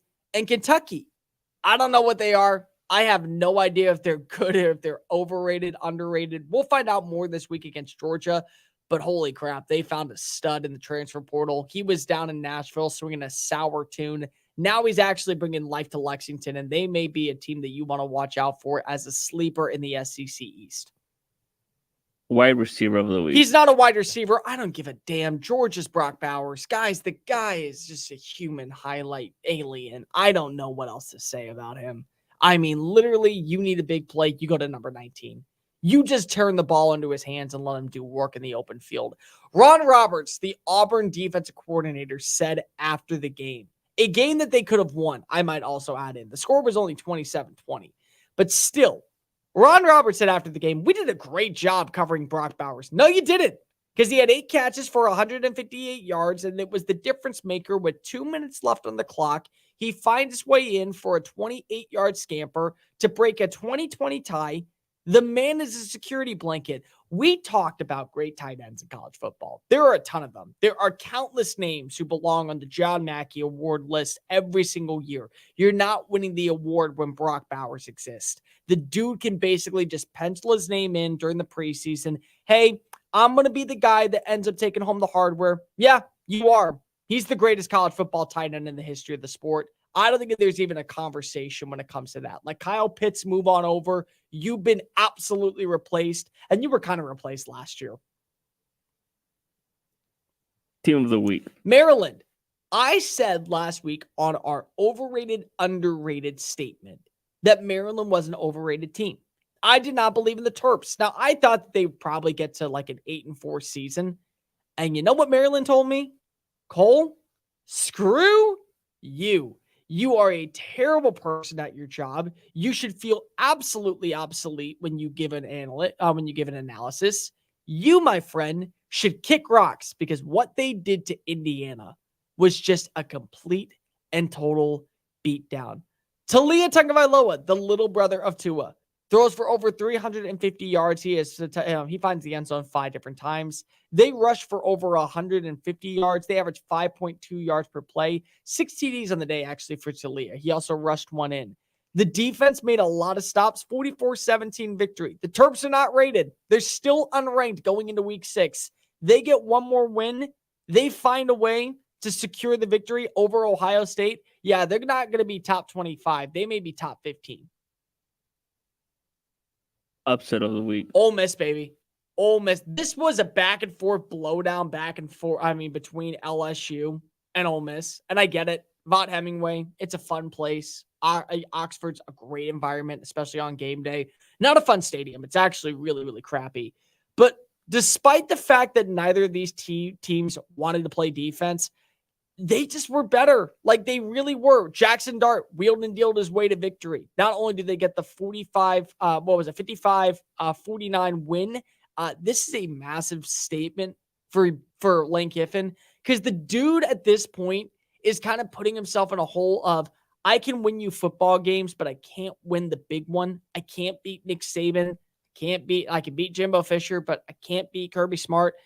I don't know if you're going to be able to win the SEC West just because Texas A&M exists this year. You don't have the tiebreaker against Alabama, but Quinshon Judkins rushing for 177 yards gives you confidence. Ulysses Bentley averaging 10 yards per play gives you confidence. 89 yards from Jackson Dart and 4 TDs, no turnovers. Big statement there. They just found a way to hold their own. And then just great play calling in the fourth quarter by Lane Kiffin to secure the victory. Massive win in Oxford this past week. The Do You Believe team. Oklahoma. Guys, I don't know what happened, what they put in the water up in Norman this year, but holy crap. Like the instant turnaround of what Brett Venables did. This is why sometimes when people form early opinions on a coach, you need to just tell them, shut the hell up. Like, can you give the guy a moment to breathe and build a established culture? Whether it be a culture that is implemented by players, whether it be a culture implemented by the transfer portal, they absolutely handled business this past weekend against Iowa State. And Iowa State offensively is a joke. We know that. Matt Campbell's never been good at formulating consistency. Even when he had Brock Purdy, Breece Hall, Charlie Kohler, Xavier Hutchinson, like they had a couple of good games here and there. But defensively, they've been sound for years. And they hung 50 on this team. It wasn't that Dylan Gabriel found the end zone on multiple ways with his legs, with his arm. It wasn't the fact that the rushing attack averaged over 5 yards per play. Their defense came to play. They rank number 1 currently in college football in interceptions. They also are top 10 in total yards allowed. Brett Venables had an offseason. He realized that team did not meet his standard whatsoever. And he said, all right, I'll find players that will. And they have, and they're 5-0. And they're going to give everything to Texas in the Red River Showdown in Dallas this weekend. You can expect fireworks. You can expect spectacles. You can expect a lot of vomit from one side. But I can tell you this much. If they play this way moving forward, you have to start including Oklahoma in that conversation as a team to beat in the Big 12. The Randy Jackson team. So this is a new one for me. I'm going to add in. It's a no for me, dog. It's a no for me. It's USC. It's USC. Yeah, okay, cool. Your offense ranks number 1 in scoring. You can hang 55 every single week. That's not going to be enough when your defense is this crappy. And the problem is, it's not the players. It's partially on them. Like the open field tackling in the fourth quarter against Colorado was beyond disgusting. Like I would have rather watched the most horrific, bloody, gory horror movie of all time than see this way play. And I would say I was more sickened by the way that this open field execution was. But the play design of Alex Grinch is not only going to cost Caleb Williams a national title, but it's going to cost USC a championship this year, a Pac-12 championship, because there's great defenses out in the conference. Not to mention, every offense can hang like 45 on you. Michael Penix Jr., Bo Nix, Cameron Ward, even Dante Moore can hang at least 38. That might be enough when you look at the other defenses for this team. It's a no for me, dog. I'm not buying into USC. The he's him moment. Timmy McClain's 4th down conversion. Holy crap, guys. Go find the call on YouTube. This is the biggest backyard BS football of all time. He should have been sacked on 4 different occasions. He's in the end zone, and he just zips a fastball 30 yards down the field, connects with his wide receiver. The game stays alive. UCF had a 37-5 lead. They blow it, And Timmy McClain goes, I'm him. I'm not going away quietly. You ain't taking me out like this. If I'm going down swinging. What a play. This game is drunk matchup. It's easily the Baylor game. It is. UCF was leading 35-7 with 19 minutes left, and somehow, some way, Blake Shapen chooses violence. Dave Aranda says, I'm not losing my job. He was basically fired at halftime, rehired by the fourth quarter, and things are turning the corner up in Waco. Now they have their starting quarterback back. Huge win. Best bet. Oregon State under 43. I told you that these both offenses were going to have a lot of troubles. Guess what? The final view, 38 points. And worst bet. Vandy, minus 13.5. If A.J. Swan plays in this game, I think the bet hits. Instead, Missouri gets the win. In times of economic uncertainty and chaos, your money means nothing. You may not even be able to get it from your bank or ATM. And the money you do have in the stock market will go down and down. What you can bank on is gold and silver. Gold and silver have been a reliable and trusted form of currency for thousands of years. Gold and silver have never been worth zero, and typically gold holds its value during economic turmoil. Call the Gold Hotline now and learn how to protect your money and your assets with gold and silver. And learn how to set up a new IRA or roll over your current one into a gold-backed IRA. Protect your money from the next market crash with gold and silver. Call now for your free gold guide. 800-281-4224. 800-281-4224. 800-281-4224. That's 800-281-4224. First Name Sports with Greg Frank. It is the last day that Daniel Snyder owns the Washington Commanders, one of the worst owners in professional sports, with the amount of crazy things that have happened in that organization off the field and the lackluster product on the field. It all comes from the same toxic root of this guy's ownership. So congratulations, Washington Commander fans. It's only up from here. First Name Sports, weekday afternoons from 2 to 4 Eastern. First Name Sports with Greg Frank. So Cardi B threw a microphone at a fan last week, and the microphone sold for nearly $100,000 on eBay. You know, I've talked about before how I'm not really into sports memorabilia collecting, because when you think about how much it costs to obtain some of the real authentic merchandise, and then what you do with it, which is essentially nothing, like it just sits in a room where you have a bunch of collectibles. And that's on sports stuff where at least you could, I could be like, oh, Michael Jordan's shoes from the game against the Jazz, where in 1998 he made the shot over Byron Russell. I don't see any appeal behind a collectible microphone, much less one that's $100,000.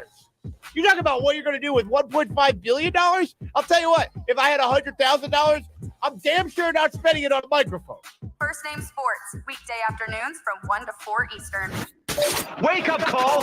Hefty Lefty on Twitter. Easton Stick is the most perfectly named hockey player that angered sports gods by picking football. That's a great point. That's true. Easton Stick. That's a hockey player who chose to play football. Who is Easton Stick that he's a calf injury away from being the starter of the Chargers? That would be like if a kid named Rawling Glove decided to pick up a basketball. Right, exactly. Wake up call with Tony D and Ron Culver. Weekdays from 9 a.m. to 1 p.m. Eastern.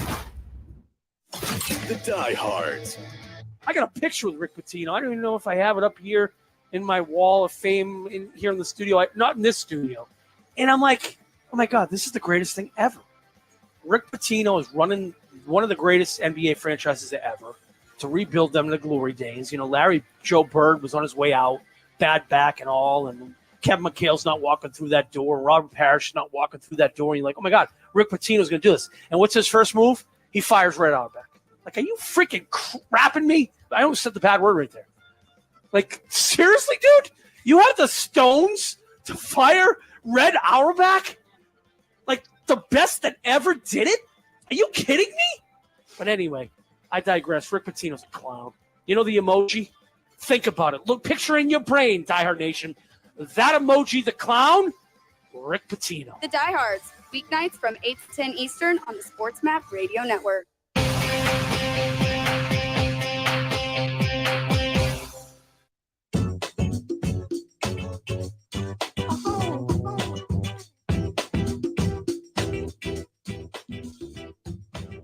You're listening to Just Saying It on the SportsMap Radio Network. Here's Cole Thompson. Okay, so what do you want to talk about, guys? Michael, what do you want to talk about? I'll let you pick this next segment. What do you want to do today? I'm not sure, really. What do you want to talk about? Pick something college football. You want to talk about a team? You want to talk about a standings? You want to talk about a conference? I'll let you pick. Is Texas back? Oh my god! We'll talk about that in a second. Michael got a haircut. Guys. He looks fantastic. I just noticed this. Michael, when did you cut your hair? Friday. Should I cut my hair? It depends how do you cut it. Hold on. I'm trying to think. I use a number 2 on the back. I go right up to my ear line. I get a what's it called? I get a what is it? Square in the back. I get right over the ears when it comes to the bang. I mean, not the bangs, the sideburns. Why do I always get those two mixed up? I get like 3 or 4 inches cut off the top of my head. Like for those of you watching on YouTube right now, here, see this bad boy? See this mane? I have been growing this out since right before I got married. And my wife is like, you can do whatever the hell you want at this point. I have no excuse. Like, she just wanted the hair to be cut. She changed her hair color. Like, if she's allowed to change her hair color, I'm allowed to grow out my hair, right? If I want to. That's a complicated haircut. I'm not going to lie. I mean, it's short, dude. When I get my hair cut, I wait until the last second. I'm not coming back in this chair for a hot minute. I'm staying strong. I just go 2 all around and taper. Yeah, but you just go zip, zip, zip, zip. I like styling my hair because I always like the little coif up front. Like I always like going to put into the side. But like I'm getting to the point of where I'm tired of wearing hats because if I can't keep the hair out of the front, like my bangs are now like over my eyes. But I don't have an excuse to why I want to cut it. That's the thing. I'm just like, all right, cool. If it's cut, it's cut.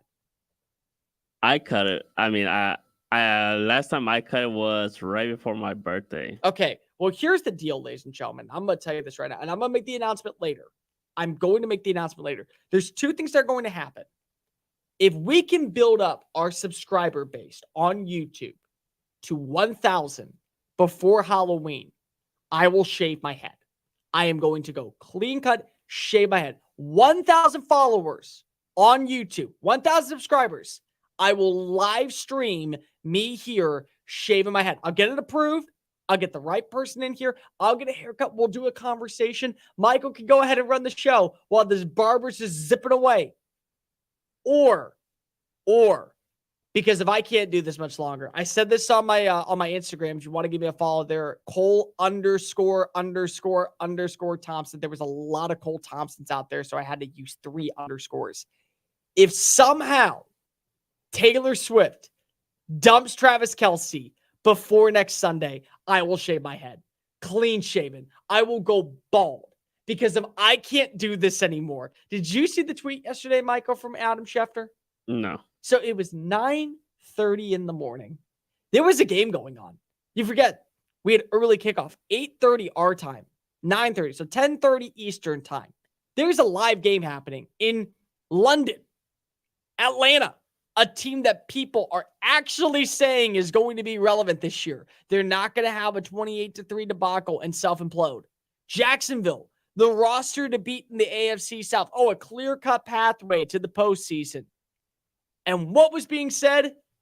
Travis Kelce is now the most followed player in the NFL after gaining 800,000 followers on Instagram, most of them being Swifties. I can't do it. I can't do it. I can't live in a society where this becomes news, where sources indicate that Taylor Swift will be attending the next game for Travis Kelce, where sources believe that Travis Kelce will eventually feature his girlfriend, Taylor Swift, on the New Heights podcast coming out this week. I can't live in that society anymore, Michael. I'm fed up. It was a fun little shtick for about 48 hours. I'm done. You know what I did like? What? I like her little entourage, though. Deadpool in the back, Wolverine in the back. No. You know what was so funny? I'm sitting there and I'm like, hey, that's Ryan Reynolds. Oh, great. They said Taylor Swift. They didn't even mention them. Like the voice of an angel, Hugh Jackman, who is honestly the most versatile actor right now that we have in the industry. He can sing, he can dance, he can kick your ass with animatium in his bones. He can do it all. The man is a human chameleon. Didn't even get mentioned. Blake Lively, one of the hottest women that I've ever seen in my life, is a blip on the radar. And Ryan Reynolds, my man crush, every man's man crush. You are 100% not human if you do not find that man gorgeous. Couldn't even get his name mentioned. That entourage was basically just like, hey, let's just throw them in here so we don't make her feel insecure. Like NBC probably called all of them last night. We're just like, hey, what are you doing if we give you front row seats to the game? I really don't want to go. You go with Taylor Swift. You just show up. And that way she doesn't have to feel insecure about herself. Because we can't ever walk in with Donna, because Donna's going to steal the spotlight. Everyone loves Donna Kelsey. If you hate Donna Kelsey, you are the problem in the world. You do not belong on our team. We need to send you back to whatever crypt keeper place or planet that you come from. But the fact that they didn't even mention Ryan Reynolds, Hugh Jackman, Blake Lively. There was like, you know who else was there last night and nobody pointed out? Do you remember Game of Thrones?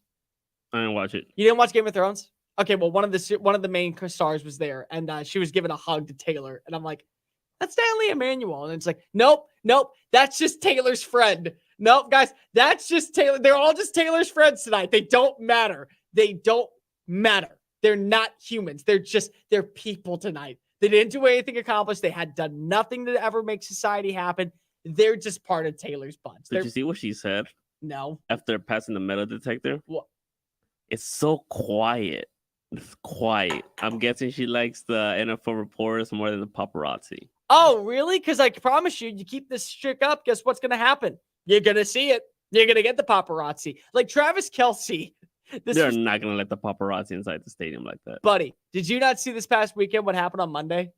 So TMZ took a video of Travis Kelce walking in to the Kansas City Chiefs athletic department. Like when he was walking into the complex, they had cameras outside. Taylor Swift's boyfriend reports to work. You mean he went to the Kansas City Chiefs athletic facility? Shocker. He did his job. Michael, you're dating Selena Gomez. Michael Hernandez walks in for his evening shift at Sports Map Radio. Can you imagine just like that random car sit outside? Front page on TMZ. Michael Hernandez in love with Selena. Just going in for a day. He's an average Joe with an average heart, but he has a big time crush on Selena Gomez. Like that's the storyline here. That just makes me laugh over. I don't know. I don't mind it. All right, what did you want to talk about again? Texas. All right, cool. Let's talk about Texas. 800-224-2004. Texas is not BACK. They're not. In fact, I would say that right now they have to have another test at hand. They absolutely have a must-win game this weekend against Oklahoma. But what you can say about the Longhorns, they finally are living up to the standard. Because the one question that we've always had, the one that we've always wondered for years, can Texas actually sustain their success? Because they always find a way to live up in the highlight games. Win, lose, close, blowout, they always find a way to deliver. 49-0 last year against Oklahoma. 2 weeks later, Quinn Ewers throws 3 picks. He completes less than 40% of his throws, and Oklahoma State gets the massive victory. I'm sorry. You can't tell me that you're BACK when you do that STHICK. You just can't. But Texas, albeit it was against a backup quarterback, no Jalen Daniels for Kansas. No Jalen Daniels. And this is yet another game where a backup quarterback is running the offense for the opposing team. They still deliver. Imagine what this Texas team could be if they find a way to have a hot start in the first quarter. Because Texas looked sluggish. They did. They found a way to get over 300 yards. They were phenomenal when it came to running the football with Jonathan Brooks. But 13 points in the first half against a Kansas team that is good, but they're nowhere near in the same stratosphere as Texas. And then they come alive and they hang 661 total yards in this matchup. Quinn Ewers rushes for 2 touchdowns. He throws a touchdown. Jonathan Brooks, over 200 rushing yards. He's taking control. He's the new Bijan Robinson. They lose Jatavion Sanders and they don't lose a beat because A.D. Mitchell steps up and has a highlight day on the 40 acres. This is a Texas team that if they find a way just to play 75% version of themselves in the first quarter, might end up being the team to beat in college football this year. They can. They absolutely can. And this win, it doesn't secure anything because any instance of reality can strike in college football on any given Saturday. But to be able to secure this type of win, to get this type of matchup, and not only that, but guarantee that you become the team to beat in the Big 12, you handle your business against Oklahoma, and you do so in the first quarter, it's going to be unstoppable to stop.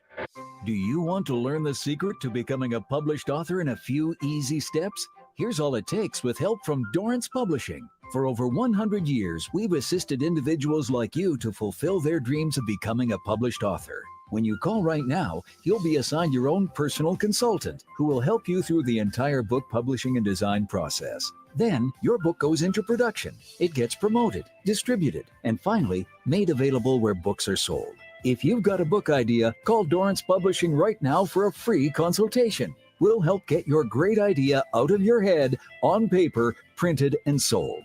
It's a free, easy call. We're trusted by thousands of book authors just like you. So don't wait another day. Call now. 800-847-1362. That's 800-847-1362. 800-487-1362.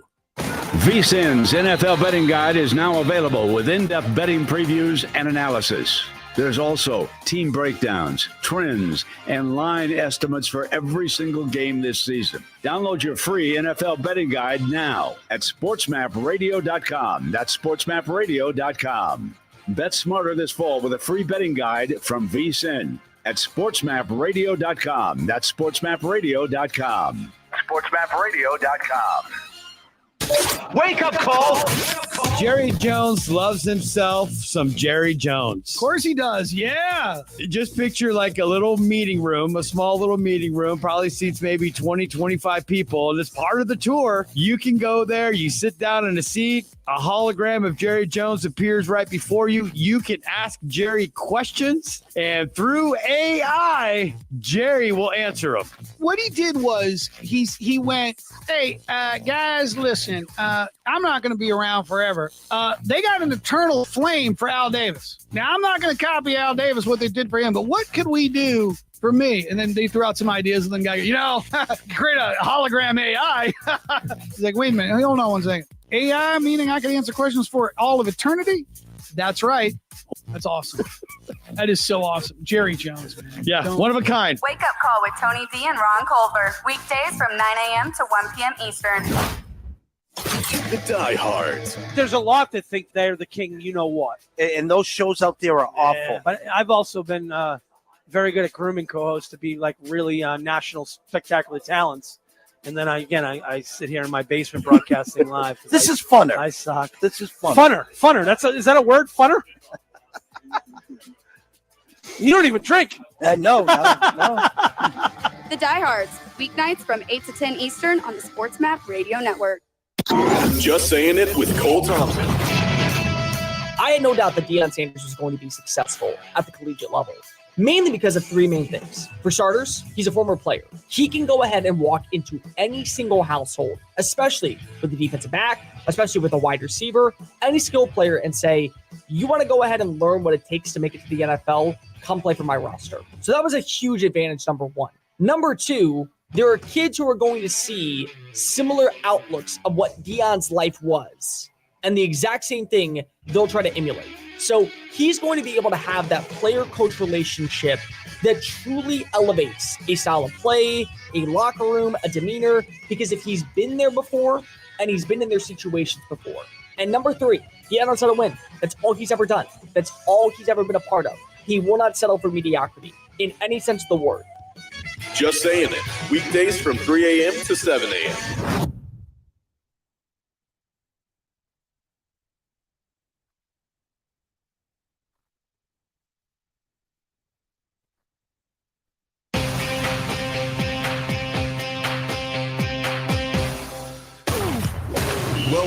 to Just Saying It on the Sports Map Radio Network. You know what I'm saying? I think you do. Here's Cole Thompson.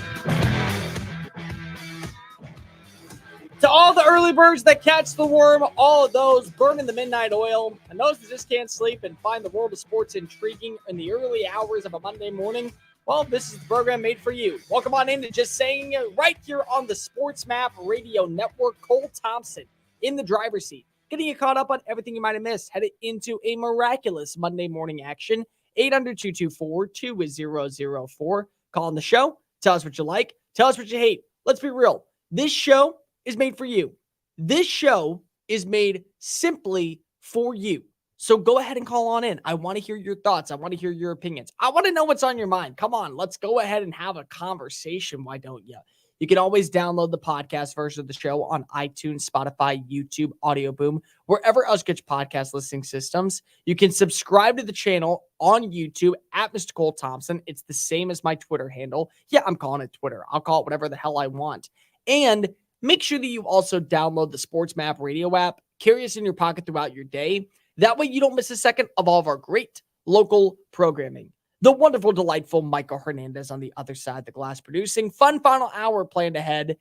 The NFL is scripted, 100%. I am buying into that stock because of last night. Zach Wilson somehow came alive, made this an intriguing game against the defending Super Bowl champion Kansas City Chiefs. And yeah, that shouldn't have happened. I give a lot of credit where credit's due. Let's talk about that game. Let's also talk about what is going to occur starting this week in Major League Baseball. Because of now we have the postseason secure. Eventually, I'll give you my entire thoughts tomorrow. I actually have a really fun segment planned talking about the team that you don't want to sleep on. But I also want to talk about what happened to secure a lot of this to be one of the more intriguing postseasons we've had in a hot minute. And let's also talk about Colorado football. Deion Sanders lost, but he actually kind of won, and he continues to win, whether or not you want to see fit. But each and every day at this time, we go around the NFL, breaking down some of the biggest storylines you might have missed, and we do so in 2 minutes or less. Hence the reason we call this segment the 2-minute warning. Michael, go ahead and start that clock. Pittsburgh Steelers quarterback Kenny Pickett was ruled out of Sunday's 30-6 loss to the Houston Texans due to a knee injury. Head coach Mike Tomlin only update after the game was that Pickett needed to be evaluated. Pickett sustained the injury on a fourth down sack by Texans defensive end Jonathan Greenard at the tail end of the third quarter. Pickett required help to the sideline and was quickly ruled out by the team. Mitchell Trubisky took over at QB with the Steelers trailing 23-6. Pickett was 15 of 23 passing for 114 yards and an interception before exiting the game. Yeah, I mean, it sucks. I feel really bad for Kenny Pickett because I'm not saying he's a good quarterback. In fact, I think we can all agree that when you watch yesterday's matchup against Houston, give me 5 years, you take C.J. Stroud to be a Pro Bowler, an MVP caliber candidate, Offensive Player of the Year, and just a better passer overall than the guy who was leading the charge for Pittsburgh. But nobody's winning in this offense. Nobody. Like, you can turn the page to Mitchell Trubisky, and the same results are going to occur. Not because you don't have the talent. You have George Pickens. You're going to get back Deontay Johnson, hopefully, next week. You have a run game with Jalen Warren. I don't know what Najee Harris was on during the third quarter. It's like he woke up and chose violence, so good move for him. Offensive line is terrible. It's not great in the slightest, but Matt Canada is going to cost this team wins. Like, you hear yesterday after the game, Mike Tomlin say, heads, we're making changes. Oh, we are 100% making changes. You have to. You have to. You're too good of a team to be finding ways to be this feeble and small-minded offensively to not put up points against the Texans. And I know the Texans have turned the corner. Like, they are actually playing quality football right now on either side, but there were so many different avenues to where you could have came back and won. It's not that Kenny Pickett sucked. Like, yeah, he had a horrendous interception. Steven Nelson just underneath the ball where Calvin Austin should have gone for like a 58-yard blast down the field.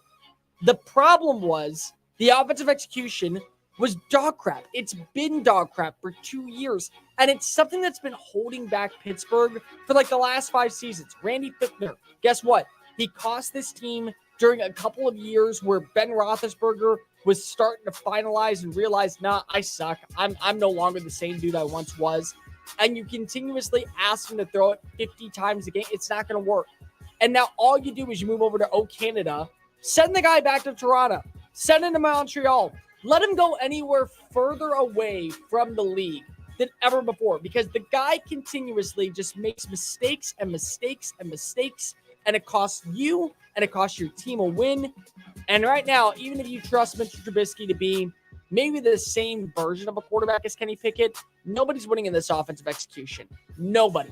I could be out there. You could be out there. Tom Brady could be out there. And you still would see the same feeble, small-minded results that occur. Mike Tomlin's on the hot seat, but oh my God, what a pitiful performance offensively from Pittsburgh. A relief and reprieve from all the Chicago Bears trials and turbulence was there for the taking.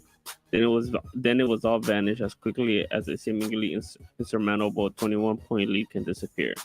Despite holding a 3-touchdown lead after almost 3 quarters, the Bears lost to the previously winless Denver Broncos 31-28 on Sunday to fall to 0-4 for the first time in 23 years. The offseason offered a surge of free agent signings and new hope that a turnaround was in store after a 3-win 2022. But Chicago has now lost a league-worst 14 games in a row dating back to last season, having lost each of their previous 3 games by double digits in their Week 3 game to the Kansas City Chiefs in blowout fashion, 41-10. The 3-point differential might look like a progress on paper. However, blowing a 28-7 third quarter lead reads more like another gut punch in a season that has been nothing but. How the hell this man has a job tomorrow morning is going to baffle me. How? Your job, Matt Eberflus, is to fix the flaws defensively, because if you are a defensive-minded head coach, your job is to mitigate the small mistakes that eventually will help you get over that hump. Your job is to call plays that give you an opportunity to win, not find ways not to lose. And that's what happened in the fourth quarter. Everyone has said that Matt Eberflus was a great manager when it comes to second half adjustments. What second half adjustments were made? You were up by 21 points going into the final 18 minutes of action, and you blow it. You blow it. Yeah, I want to blame Justin Fields. I want to say he's not the future. And at this point, I don't think he is. I think everybody in the building knows it's over. Even if he has a tremendous outlook for what he does moving forward, it's done. If you have the number 1 overall pick and Caleb Williams is waiting in the wings, you're starting fresh. You hit the reset button. But oh my God, the dude finally has a game where it all comes together. He's working offensively with his legs. He's putting up great numbers with the passing attack. Throws for over 300 yards. You don't ever get that from Justin Fields. And you want to say, oh, no one's doing their job? No. Point the finger at yourself, look in the mirror and say, I am an idiot sandwich. That's the only way that this comes true. Gordon Ramsay would be ashamed of you. I'm ashamed of you. Chicago Bears fans should just sell their tickets for the lowest price possible.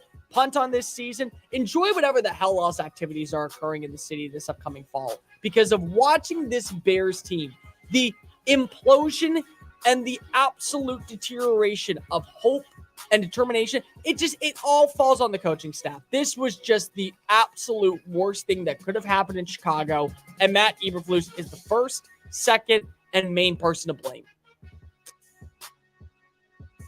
The Patriots lost 38-3 to the Cowboys on Sunday, a 35-point margin that marked the largest defeat Bill Belichick has ever seen during his illustrious 29-year head coaching career. The loss dropped New England to 1-3 on the season and also featured another subpar performance by quarterback Mac Jones, who had 2 turnovers returned for touchdowns and watched the final quarter of the loss from the sideline as Bailey Zappi finished the game. Despite the struggles, don't expect to see a permanent QB change. Belichick told reporters after the game that Jones will remain his starting quarterback for next week's game against the Saints. Jones was pulled with 3 minutes and 41 seconds remaining in the third quarter as the Patriots were down 31-3. The third-year quarterback had completed 14 of 30 passes for 150 yards and 2 interceptions for a passer rating of 39.9 upon his exit. Dude, I don't know. Like I'm more so focusing in on the Dallas Cowboys here because of you should be undefeated going into next week's matchup against San Francisco. You should. And then you have a game like this against a really good defense. Like every year, Bill Belichick knows how to scheme up great execution from his players, and you collapse. I'm wrong. I'll admit it. I am very wrong when it comes to Mac Jones not being the problem. I mean, he's not the biggest problem with this team. He's not the solution. He is basically walking on eggshells the rest of the year. One more mistake like this, and you might as well just relegate yourself to the backup role. I don't know anymore. Like, I'm just sad. I'm really sad because of, I'm an Alabama grad, and I really do. I like Mac. It's a pitiful performance. It's god-awful. It's just terrible execution. They were horrendous on third down. By the way, why the hell are you running it? Like, you're not Josh Allen. Play your game to your strengths and don't try to do too much. It just makes no sense. Just terrible game. Just, Michael, move on to the next one. I just can't keep thinking about this anymore. Khalil Mack didn't have a sack this season entering Sunday, but he left SoFi Stadium that afternoon just one shy of an NFL record. Mack recorded a mind-spinning 6 sacks in the Bolts' 24-17 win against the Las Vegas Raiders, which is just one less than late Hall of Famer Derek Thomas' all-time single-game record of 7. So, again, this is a team that has talent. A lot of talent. And I know, no Joey Bosa yesterday. A couple of other players were out. No more Mike Williams, torn ACL for the year. And you win. It didn't feel like it. It really didn't. Like Brandon Staley going for the risk on 4th and 1 with the tush push that fails, and then trusting your quarterback that has basically 4 fingers on his hand to throw a deep ball to Josh Palmer to end the game is questionable. But this is how you know that there's talent out in Los Angeles. They have it. 2-minute warning right here on Just Saying It. In business, service is everything. Cintas delivers what you need to better serve your customers. Whether it's freshly laundered work apparel for almost any job imaginable, tested and inspected fire protection systems, first aid and safety supplies, on-site AED training, or mops and restroom products, stocked and ready when you need them. Better work days happen together. So visit Cintas.com. Oh, I'm ready! And get ready for the workday. Learn how thousands of smart homeowners are investing about $1 to avoid expensive home repair bills. John, a former non-customer, said, "My air conditioner broke and I had to spend $1,900 to fix it." Jeff, a customer, wrote, "My air conditioner broke and I got a new one at no out-of-pocket cost." Mary, a former non-customer, wrote, "My heating system stopped running. I had to spend $3,000 to get a new one." Lisa, a customer, wrote, "My heater stopped working. I got it fixed at no out-of-pocket cost." For about $1 a day, you can have all the major appliances and systems in your home guaranteed fixed or replaced with HSC's home warranty coverage. Call now, and the first month is free. If the lines are busy, please call back. 800-814-5615. 800-814-5615. That's 800-814-5615. 800-814-5615. Imagine learning about radio and being mentored by true radio professionals in real radio stations. Well, actually, you don't have to imagine, because there's Radio Connection. Radio Connection gives you the opportunity to learn one-on-one and be mentored by radio pros. Plus, you don't have to worry about getting into a crazy amount of debt with school tuition either. Radio Connection keeps their tuition at much lower costs. To find out more info, visit radioconnection.com. You're going on a trip, but where are you going to stay? How much will it cost? Well, it'll cost less by booking on besthotelrates.com. Besthotelrates.com works with all the top hotels in the country while delivering you great hotel and room choices for the best prices. Why wait? Go to besthotelrates.com, enter your email address, and start shopping for your next hotel room. Besthotelrates.com, it's in the name. Besthotelrates.com. Wake up call. Billy Corgan said he saw a shapeshifter once. You know, that lady has been around. No, the lady who said she saw, do you believe that's her? She's super good looking. She looks like a model. I think it is her. It probably is. I mean, why would you want to claim that? Maybe she's the shapeshifter, right? Maybe. Yeah, she's admitting to, like, she kind of had a breakdown of family, get to her under tremendous stress. But that's what the shapeshifters want you to say. Wake Up Call with Tony D and Ron Culver. Weekdays from 9 a.m. to 1 p.m. Eastern.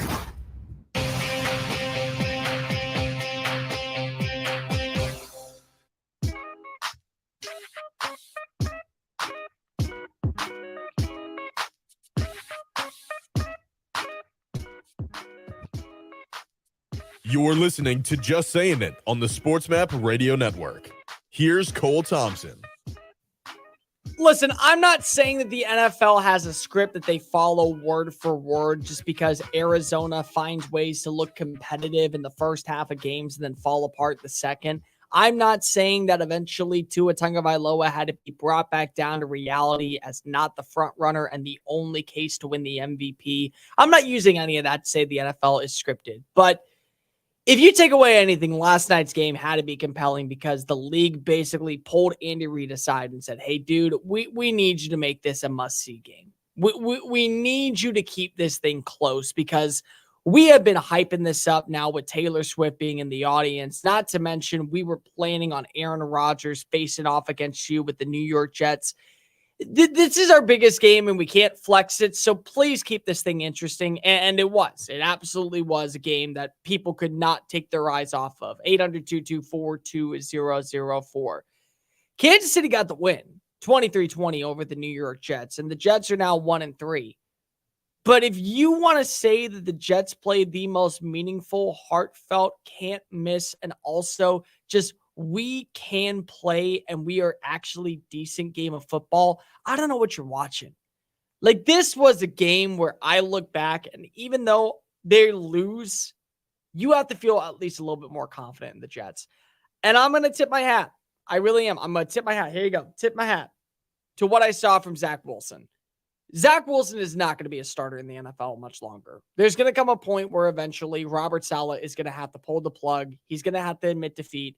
Joe Douglas is going to have to wave the white flag and admit, I messed up. I didn't get the right QB. And maybe at this point you can say, because Trey Lance is terrible, because Mac Jones is basically on his deathbed, that Justin Fields is 1 foot out the door in Chicago. Hindsight's 2020, and the 2021 class features one franchise quarterback in Trevor Lawrence. That everything you could have done was a mistake. But Zach Wilson left it all out on the field last night. After Joe Namath went on multiple shows and said he's tired of watching this Jets team and he needed to be benched. He needed to be benched. Zach Wilson needed to be put on the sidelines and never touch a football again. The guy earned my respect. He did. He played a phenomenal game last night. For almost every drive, he came out there and he found a way to make things interesting. And you could have said, after a 17-0 lead, just go ahead and call it. Just go ahead and turn to the backups, turn off the television, go to sleep, get the jokes ready about Taylor Swift and Travis Kelce. Get that all dialed up. And instead, Zach Wilson says, I'm not going out like this. I know the first couple drives have been sour. I know our defense gave up a big touchdown run to Isaiah Pacheco. Time for me to deliver. And he did. He absolutely did.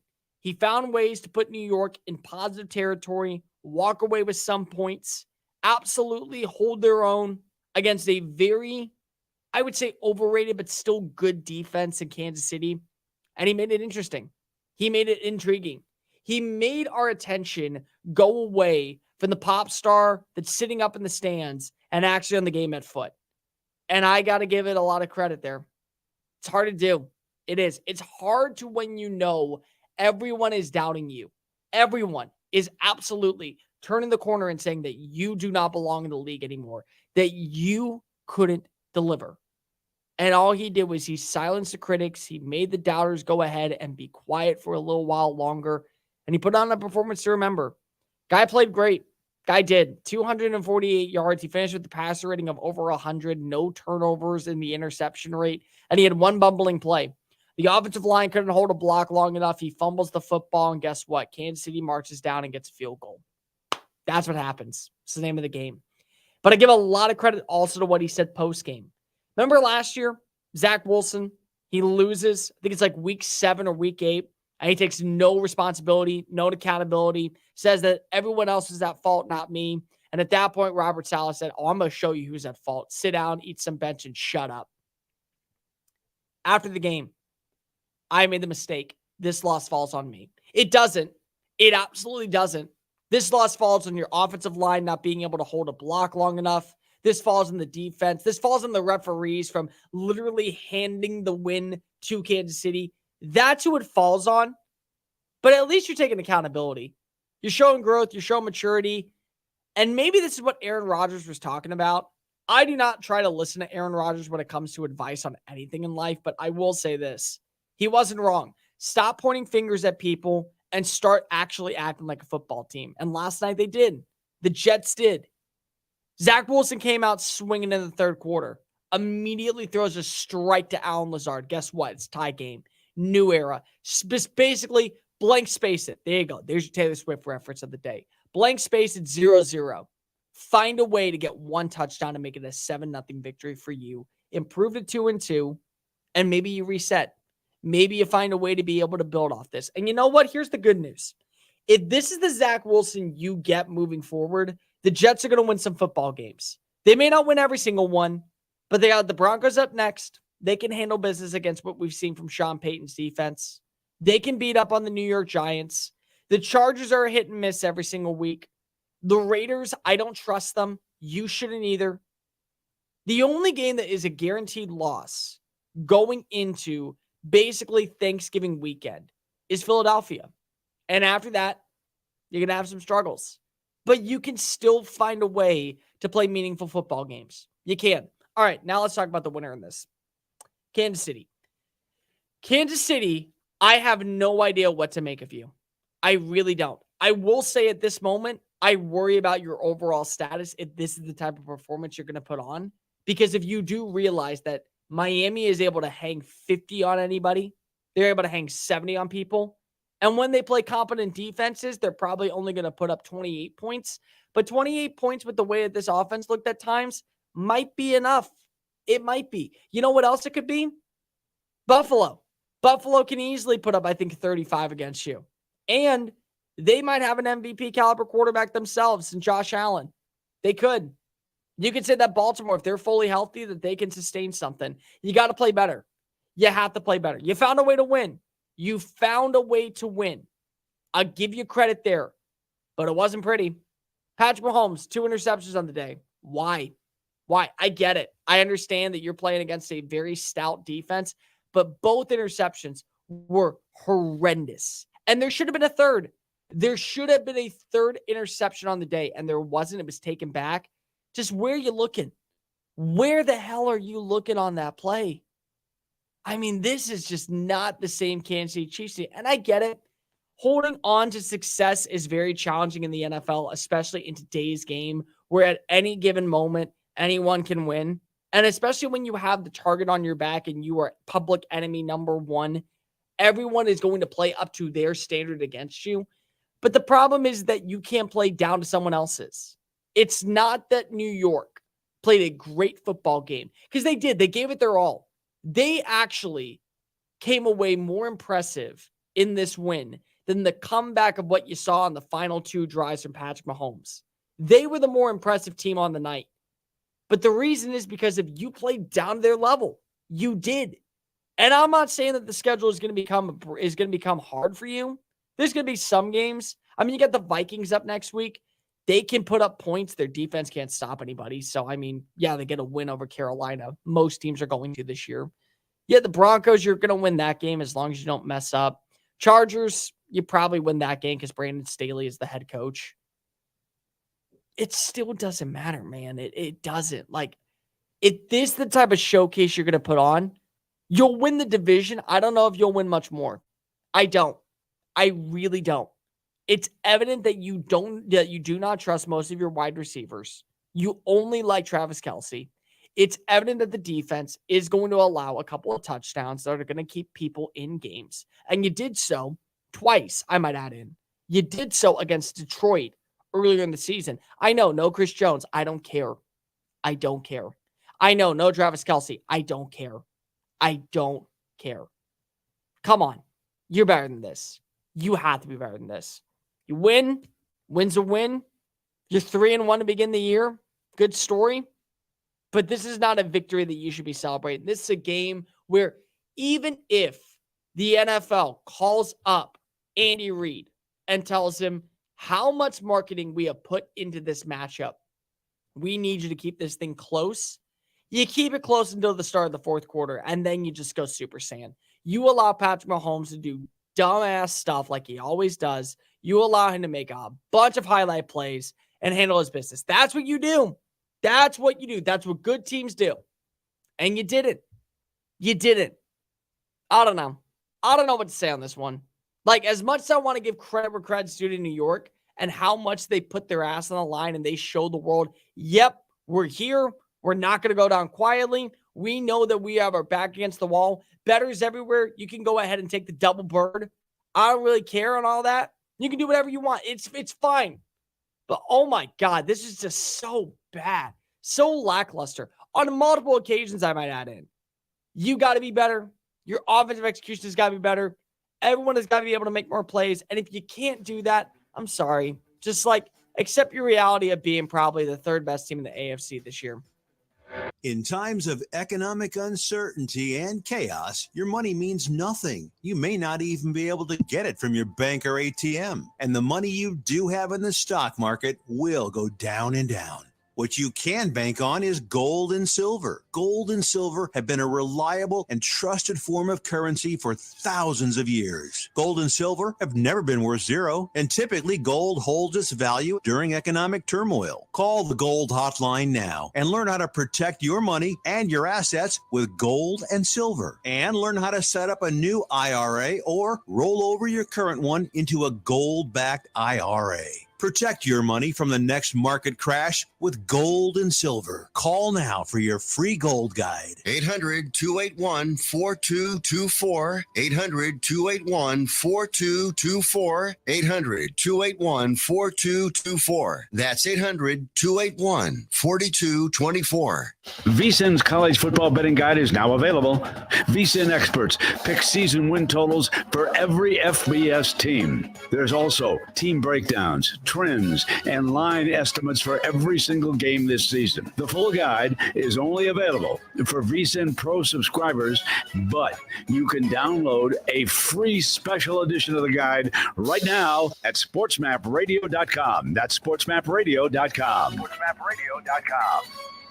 First Name Sports with Greg Frank. There was a reporter going around asking the All-Stars who their favorite superhero was, and here's how Nick Castellanos handled that exchange. You said Scooby-Doo. Can you kind of explain his superhero lore? I think that a dog that can talk and helps people by solving mysteries, I think is a superhero. It hits home with me on the basis that, think about it, at least the traditional superheroes, Superman, Spider-Man, they're out in a real-world setting, and they're saving the world from something really bad. Is Scooby-Doo not doing that? Scooby-Doo is not doing it by himself. To be a superhero, you have to be able to do it on your own. So that's the biggest thing. It has to be an individual effort. I think so. Oh, well, I think that's a good baseline characteristic. So now that I've thought this through, I will say that Scooby-Doo is not a superhero. Castellanos at least made me think a little bit. So there you go. If that's what you tuned in for today, is Scooby-Doo a superhero? We've tackled those issues on the show. First Name Sports, weekday afternoons from 2 to 4 Eastern. First Name Sports with Greg Frank. You can feel bad for Aaron Rodgers and also laugh at Jets fans today. I'm telling you that both of those emotions are fair emotions to exist. Again, maybe a sobering reminder. Don't count your chickens before they hatch. Don't be putting your team already in the playoffs in a loaded AFC or already thinking that you could be in the AFC Championship game or even the Super Bowl when your franchise has been nothing but a mess for over a decade. First Name Sports, weekday afternoons from 1 to 4 Eastern. Wake up call! Marty Lyons joins us, Jets Radio Network, also played for the Jets on the infamous New York Sack Exchange. As somebody who played at a time where artificial turf is different than artificial turf today, that was rougher, is that a legitimate complaint? Tony, I think everybody's going to complain when you have an injury. And just look at the Jets field at MetLife. If it was natural grass, the night before, you had the Giants playing the Cowboys in a torrential downpour. So the field would have been flooded. You had rain prior to the Jets game against Buffalo. The field would have been a total mess. I don't think the field had anything to do with Aaron blowing out his Achilles. When you get a little bit older, your muscles don't stretch as much as they do. People forget that Aaron had a calf injury during training camp, but I think people are going to blame the turf, but I don't think the turf in this situation had anything to do with it. Wake Up Call with Tony V and Ron Culver. Weekdays from 9 a.m. to 1 p.m. Eastern.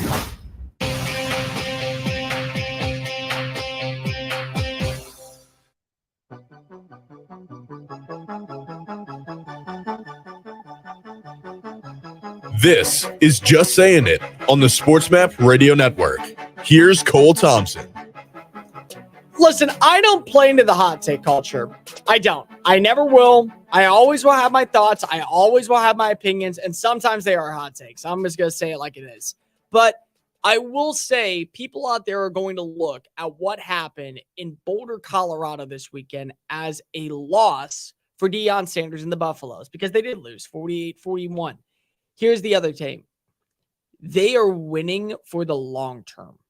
Very much so. 800-224-2004. So let's just go ahead and talk about what I mean by this. For starters, you did lose the football game. We can go ahead and get that out there. Oh no, USC, a team that has national championship aspirations, a roster filled with future Sunday talent, a quarterback that is going to be able to ask for whatever hell money he wants in an NIL deal to stick around for another season, won a football game.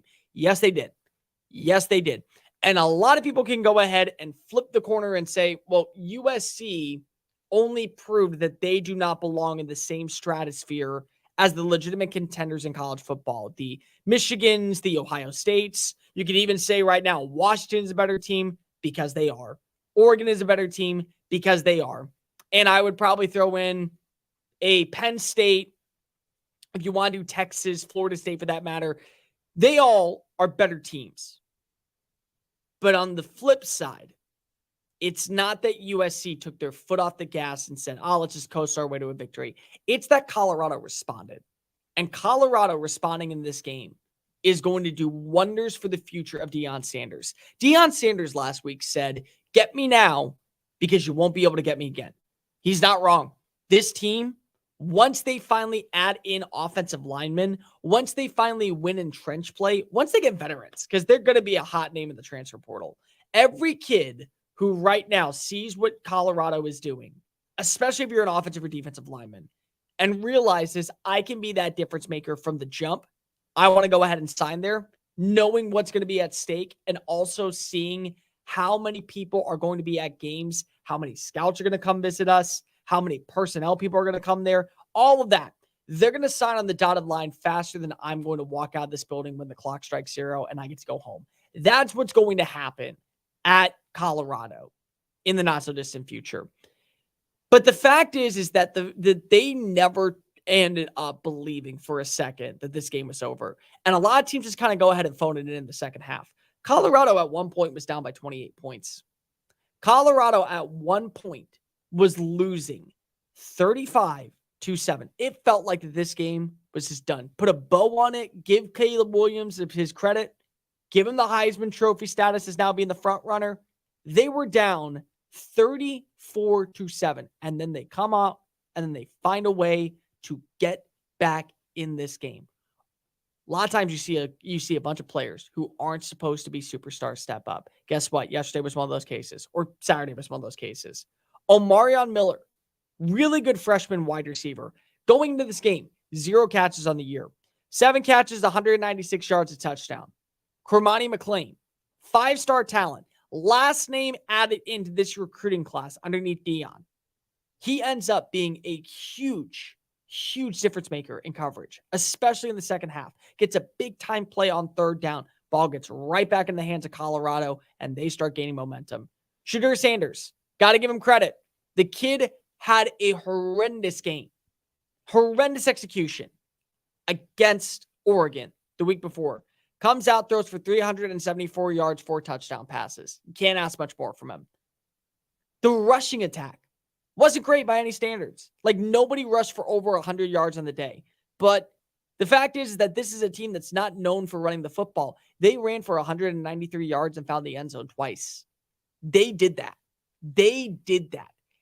And Deion, the thing that I can really appreciate about him and the thing that really stands out that is going to make him a stout coach in college football and a name that I think people want to play for, he holds people accountable. He doesn't want to lose. He knows he doesn't want to lose. Everybody never says, oh yeah, give it the old college try and call it a day. Nobody does that. But what Deion does is he holds the expectation and the standard to an all-time high. People are saying at this point, Colorado, whatever happens, cool. They got 3 wins on the year.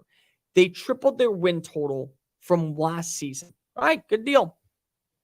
Doesn't matter.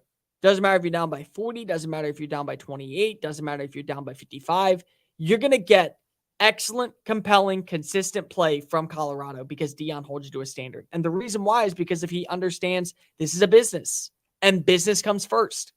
I've told you for a while, college football is a business. It's a sport. It's great for programming. It's awesome for us to watch. But the fact is that ratings play a major deal. You're on the main stage. People are seeing your product and you need to give them a show because you want people coming back for more, for more, for more. And the only way you do so is by giving the people what they want. And what'd you get? You got a great matchup in the second half. You saw Colorado choose violence instead of lay down and die. And you watched them put together a game plan that if they just had better players, more quality execution, they probably could come out victorious. They could. They really could. You have young players stepping up. You have veterans taking control. And Deion's not going to let you get off the hook. He isn't. When he said earlier this past week, talking about Cormani McClain, talking about this 5-star talent, what's he got to do? He's got to be more attentive in the building. He's got to show up to meetings. He's got to be more consistent. He's got to show he gives a damn.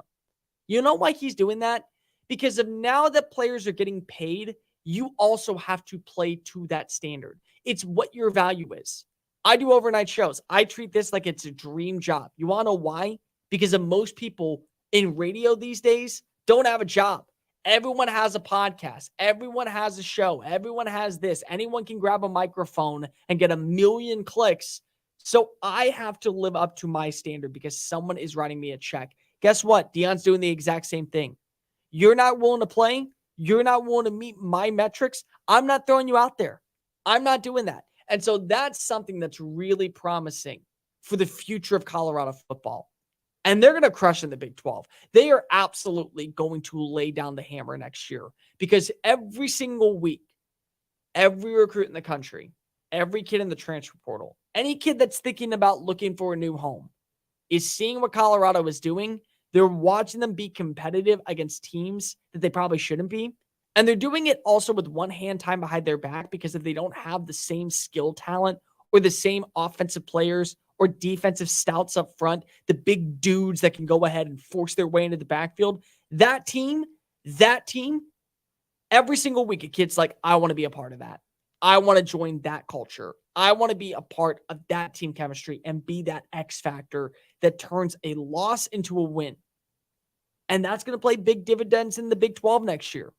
Big 12 is going to be wide open. You don't think it is? I politely disagree. Right now, we know that Oklahoma and Texas are the two teams to beat for 2023. They're gone. They're saying, sayonara Big 12, hello SEC money. Go ahead and write me the cash. Give me the check. That's what they're doing. And so all these other teams, Utah, Arizona State, Arizona, the new schools like UCF and Cincinnati and BYU, guess what? They're all right now gaining ground, and every one of them can look up and say, we can be the program to beat. We can be the new flagship of the Big 12. And Colorado starts to think that way. They have to because of the talent that they have, the coaching that they have, the ability to play meaningful reps in the fourth quarter says something. And two things can be true. Two things can be true at the same time. I tell you this all the time, people. Colorado losing a football game hurts their record. They are now 3-2. USC lost their demeanor in the fourth quarter, and Colorado took advantage of that. That could be true. Colorado is not built to win a national championship this year, and every single win at this point is just a feather in the cap for Deion. They need one more win to hit the over that Vegas set at the start of the year. One more. They'll get it. I promise you they're going to get it. The way that they played against USC, they'll find a way to get an upset on somebody. Arizona State still is on the schedule. Stanford is still on the schedule. They'll be 4-8, if not higher. They absolutely will. And USC laying a dumpster fire in the second half gives me more questions about the future status of them being a legitimate contender more than it does about Colorado actually making headlines this year. Both things can be true because they are. But the reality is that Deion Sanders and what he's done this past week, how he got players to buy in, knowing no Travis Hunter, knowing no Shiloh Sanders, knowing that they were going to be limited in the offensive warfare, to come back alive instead of just saying, we're done, let's plan for next week, let's start fresh. They chose to give the audience a show. They chose to let the product speak volume, and they chose to give fans what they deserve. That's on Deion Sanders. That's what Deion implements. And because that's something that you can build off for the future, it is a bright day in Boulder. You lose a football game, you're 3-2 on the year, whatever, so be it, move on. The reality is that the fact that you decided to play up to USC standards, not that USC played down to yours, gives me hope and confidence that going into 2024, watch out for Colorado people. Non-attorney paid spokesperson. Could your house go into foreclosure? Are you behind on your mortgage payments? Does it seem like the bank has no interest in helping you save your home and you feel like you have nowhere to turn for help? Then we have good news for you. Foreclosure Protection Services can help save your home as they specialize in foreclosure assistance. That's all they do. If you're behind on your mortgage payments, being threatened with foreclosure, have been denied a loan modification, or been the victim of a predatory loan, it's critical that you call Foreclosure Protection Services now at 800-500-2021. Their network of attorneys and their agents are available to speak to you now. If you're behind on your mortgage payments, Foreclosure Protection Services can help stop the foreclosure process. Call today before it's too late. New laws are in effect that may save your home. Call Foreclosure Protection Services now at 800-500-2021. 800-500-2021. That's 800-500-2021. This is Ernie Johnson Jr. Sports is about overcoming obstacles, and college coaches work hard to help young men overcome Duchenne muscular dystrophy. It's called Coach to Cure MD, and you can help. Text the word CURE to 501-501 to donate $25 on your next mobile phone bill, or go online to coachtocuremd.org. Text the word CURE to 501-501. Help coaches cure MD. Sponsored by the American Football Coaches Association. Texting and data rates may apply. Wake up call. By the way, the Patriot throwback uniforms looked great. Yes, they I did. love them. I really love them. You know what? I am ashamed to admit this. It didn't dawn on me that was the throwback logo. That is a rather bold statement. It is. Because the Patriots have been on TV nationally so for much. 20 years. Wow, that is amazing. Isn't That just it? a couple of years removed from the Brady era, you forgot what their logo looks like. That's crazy. Maybe it was like seeing an old friend and you just didn't think twice about it. It just seemed natural. Let me just point the reference. Ron from Southern Cal. Yes. And always reminds you that he's from Southern Cal. I don't watch Monday Night Football at night. I watch it at dinner. I roll out of bed and get my football. Is claiming that the old Patriots logo that has not been used on a consistent basis for 30 years is an old friend. That's awesome. Wake up call with Tony V and Ron Culver. Weekdays from 9 a.m. to 1 p.m. Eastern. The diehards. What's the deal with the beware of moose signs every 5 miles? I didn't see a moose. The moose moved out long ago. They're like, this place is freezing cold. I don't like it. There's no moose in Maine. It's a hyperbole. It's an exaggeration. There's no moose. When I saw those bumper stickers, I thought it was a joke. Like, beware of moose. Like, imagine that. Imagine if you saw an animal living outside in this Arctic tundra. I thought it should be like, beware of penguins. The Diehards, weeknights from 8 to 10 Eastern on the Sports Map Radio Network. The Boss and the Gloss with David Gow and Carla Dawson. Joining us here is the great Kellen Winslow, Hall of Fame tight end. Kellen, I want to tell you that I've always thought of you as the best tight end that I ever saw, but there's a current tight end of the league who's got one something on you. You never dated Taylor Swift, did you? Comparable women of the time, I would say, and not to divulge any names because I signed a non-disclosure. The beauty of it all is that it's the tight end. Who else on the team but the tight end is going to be a rock star? That's right. Not Very the quarterback. true. That's right. She's She's going for the, not assuming I know what's going on, but it would make sense for her to date the best looking, smartest, most athletic guy on the field. Which is always the tight end. Always the tight end. I see how it all happens. Which is always the tight end, exactly. The Boss and the Gloss, Monday nights from 6 to 8 Eastern.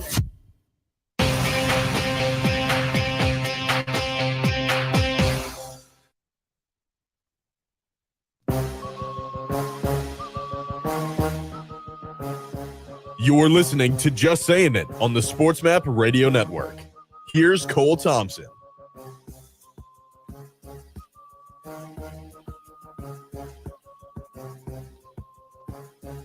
Welcome back into Just Saying It right here on the Sports Map Radio Network. Cole Thompson, the driver's seat, getting you caught up on everything you might have missed.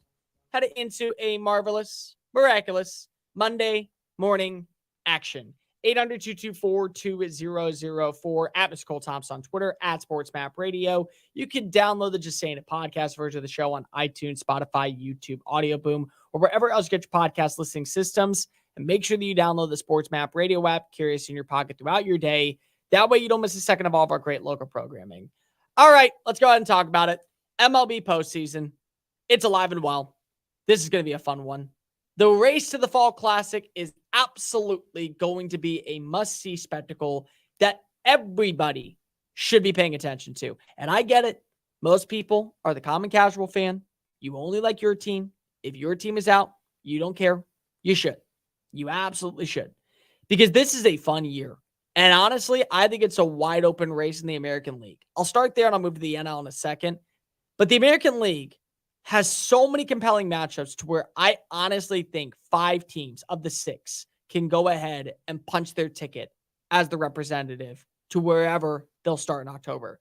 I don't think Minnesota has it. I don't. Their offense has been completely obsolete at times this year. They have 2 good pitchers, really one with the resurgence of Sonny Gray. Outside of that, I just don't buy into the Twins. They're happy to be here. They're just like, hey, thanks for inviting me. I'm glad that I got to go out tonight instead of sitting at home playing video games till 4 a.m. Some people like that. I'm not one of those people.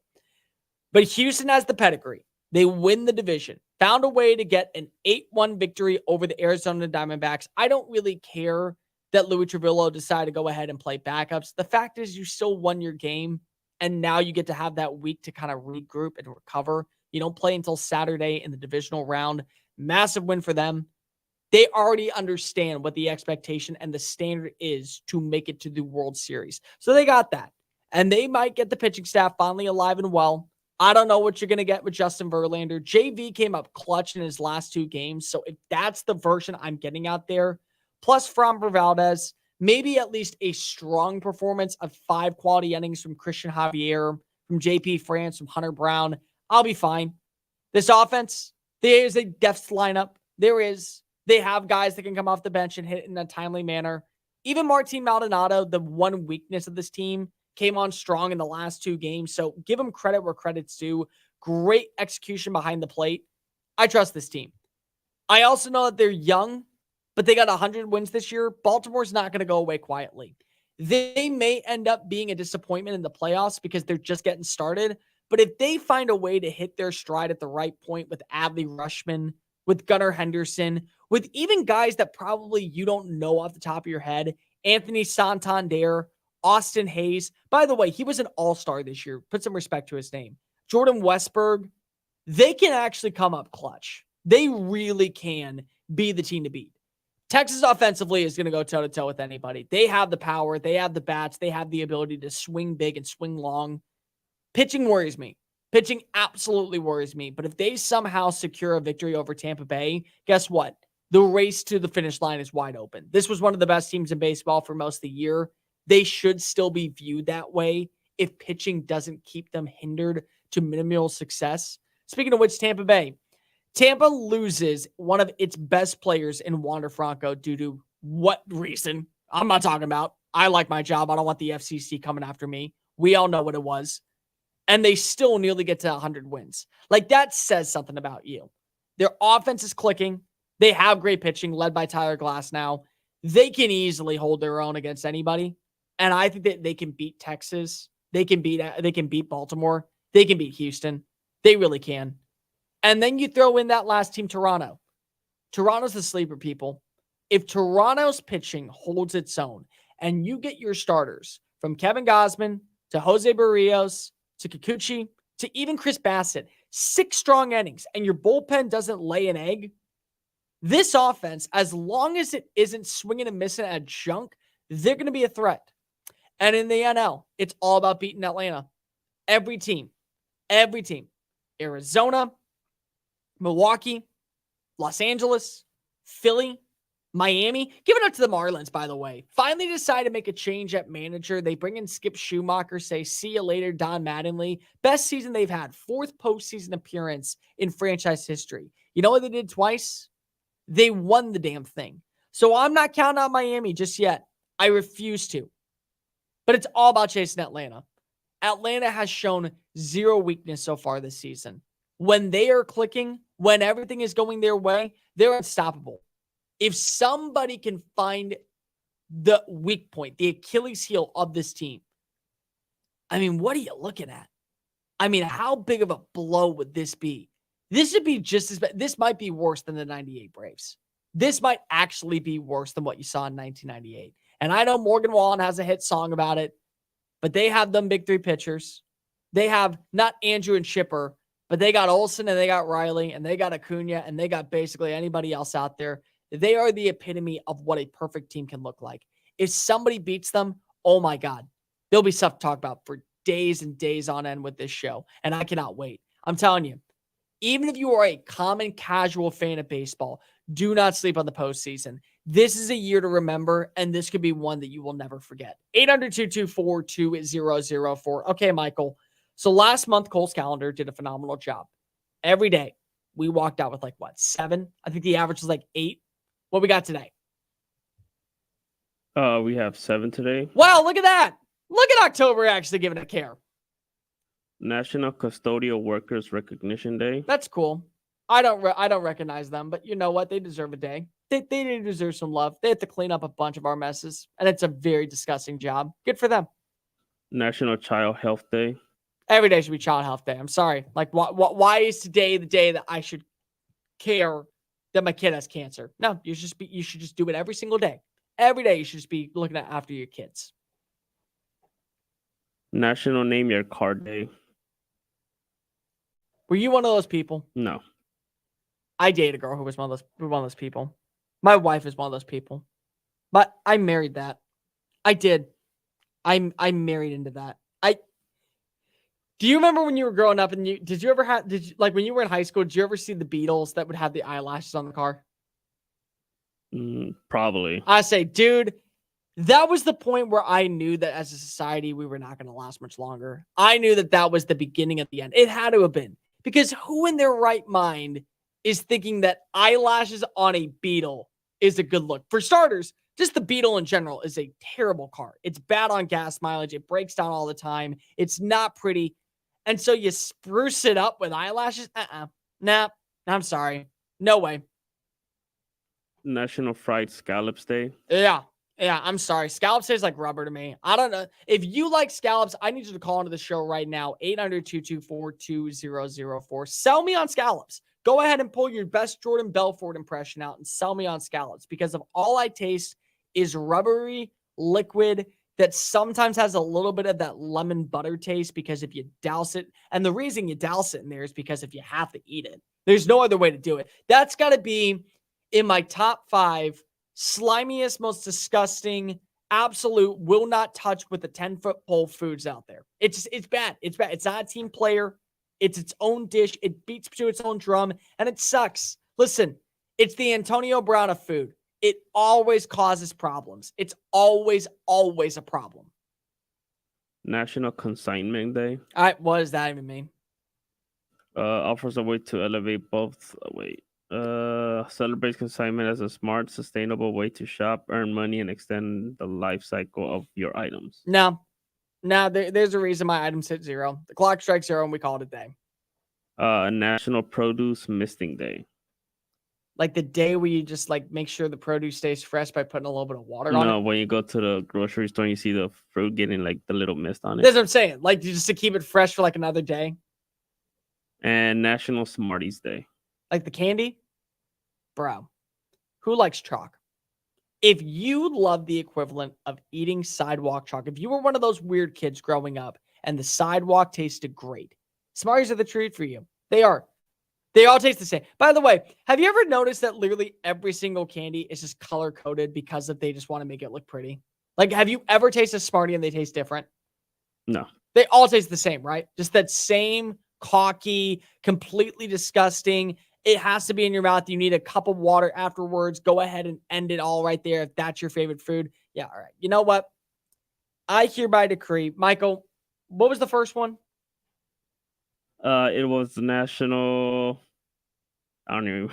Yeah, see, they all sucked. So what was the first one?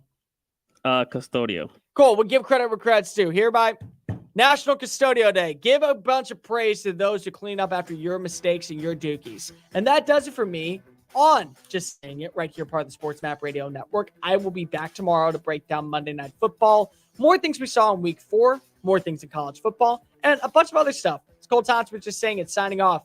Have a good start of your week, folks. Bye. Attention Medicare recipients and anyone turning 65. Medicare has approved new benefits not included with original Medicare and older Medicare Advantage plans. You may not be getting all of the benefits you're entitled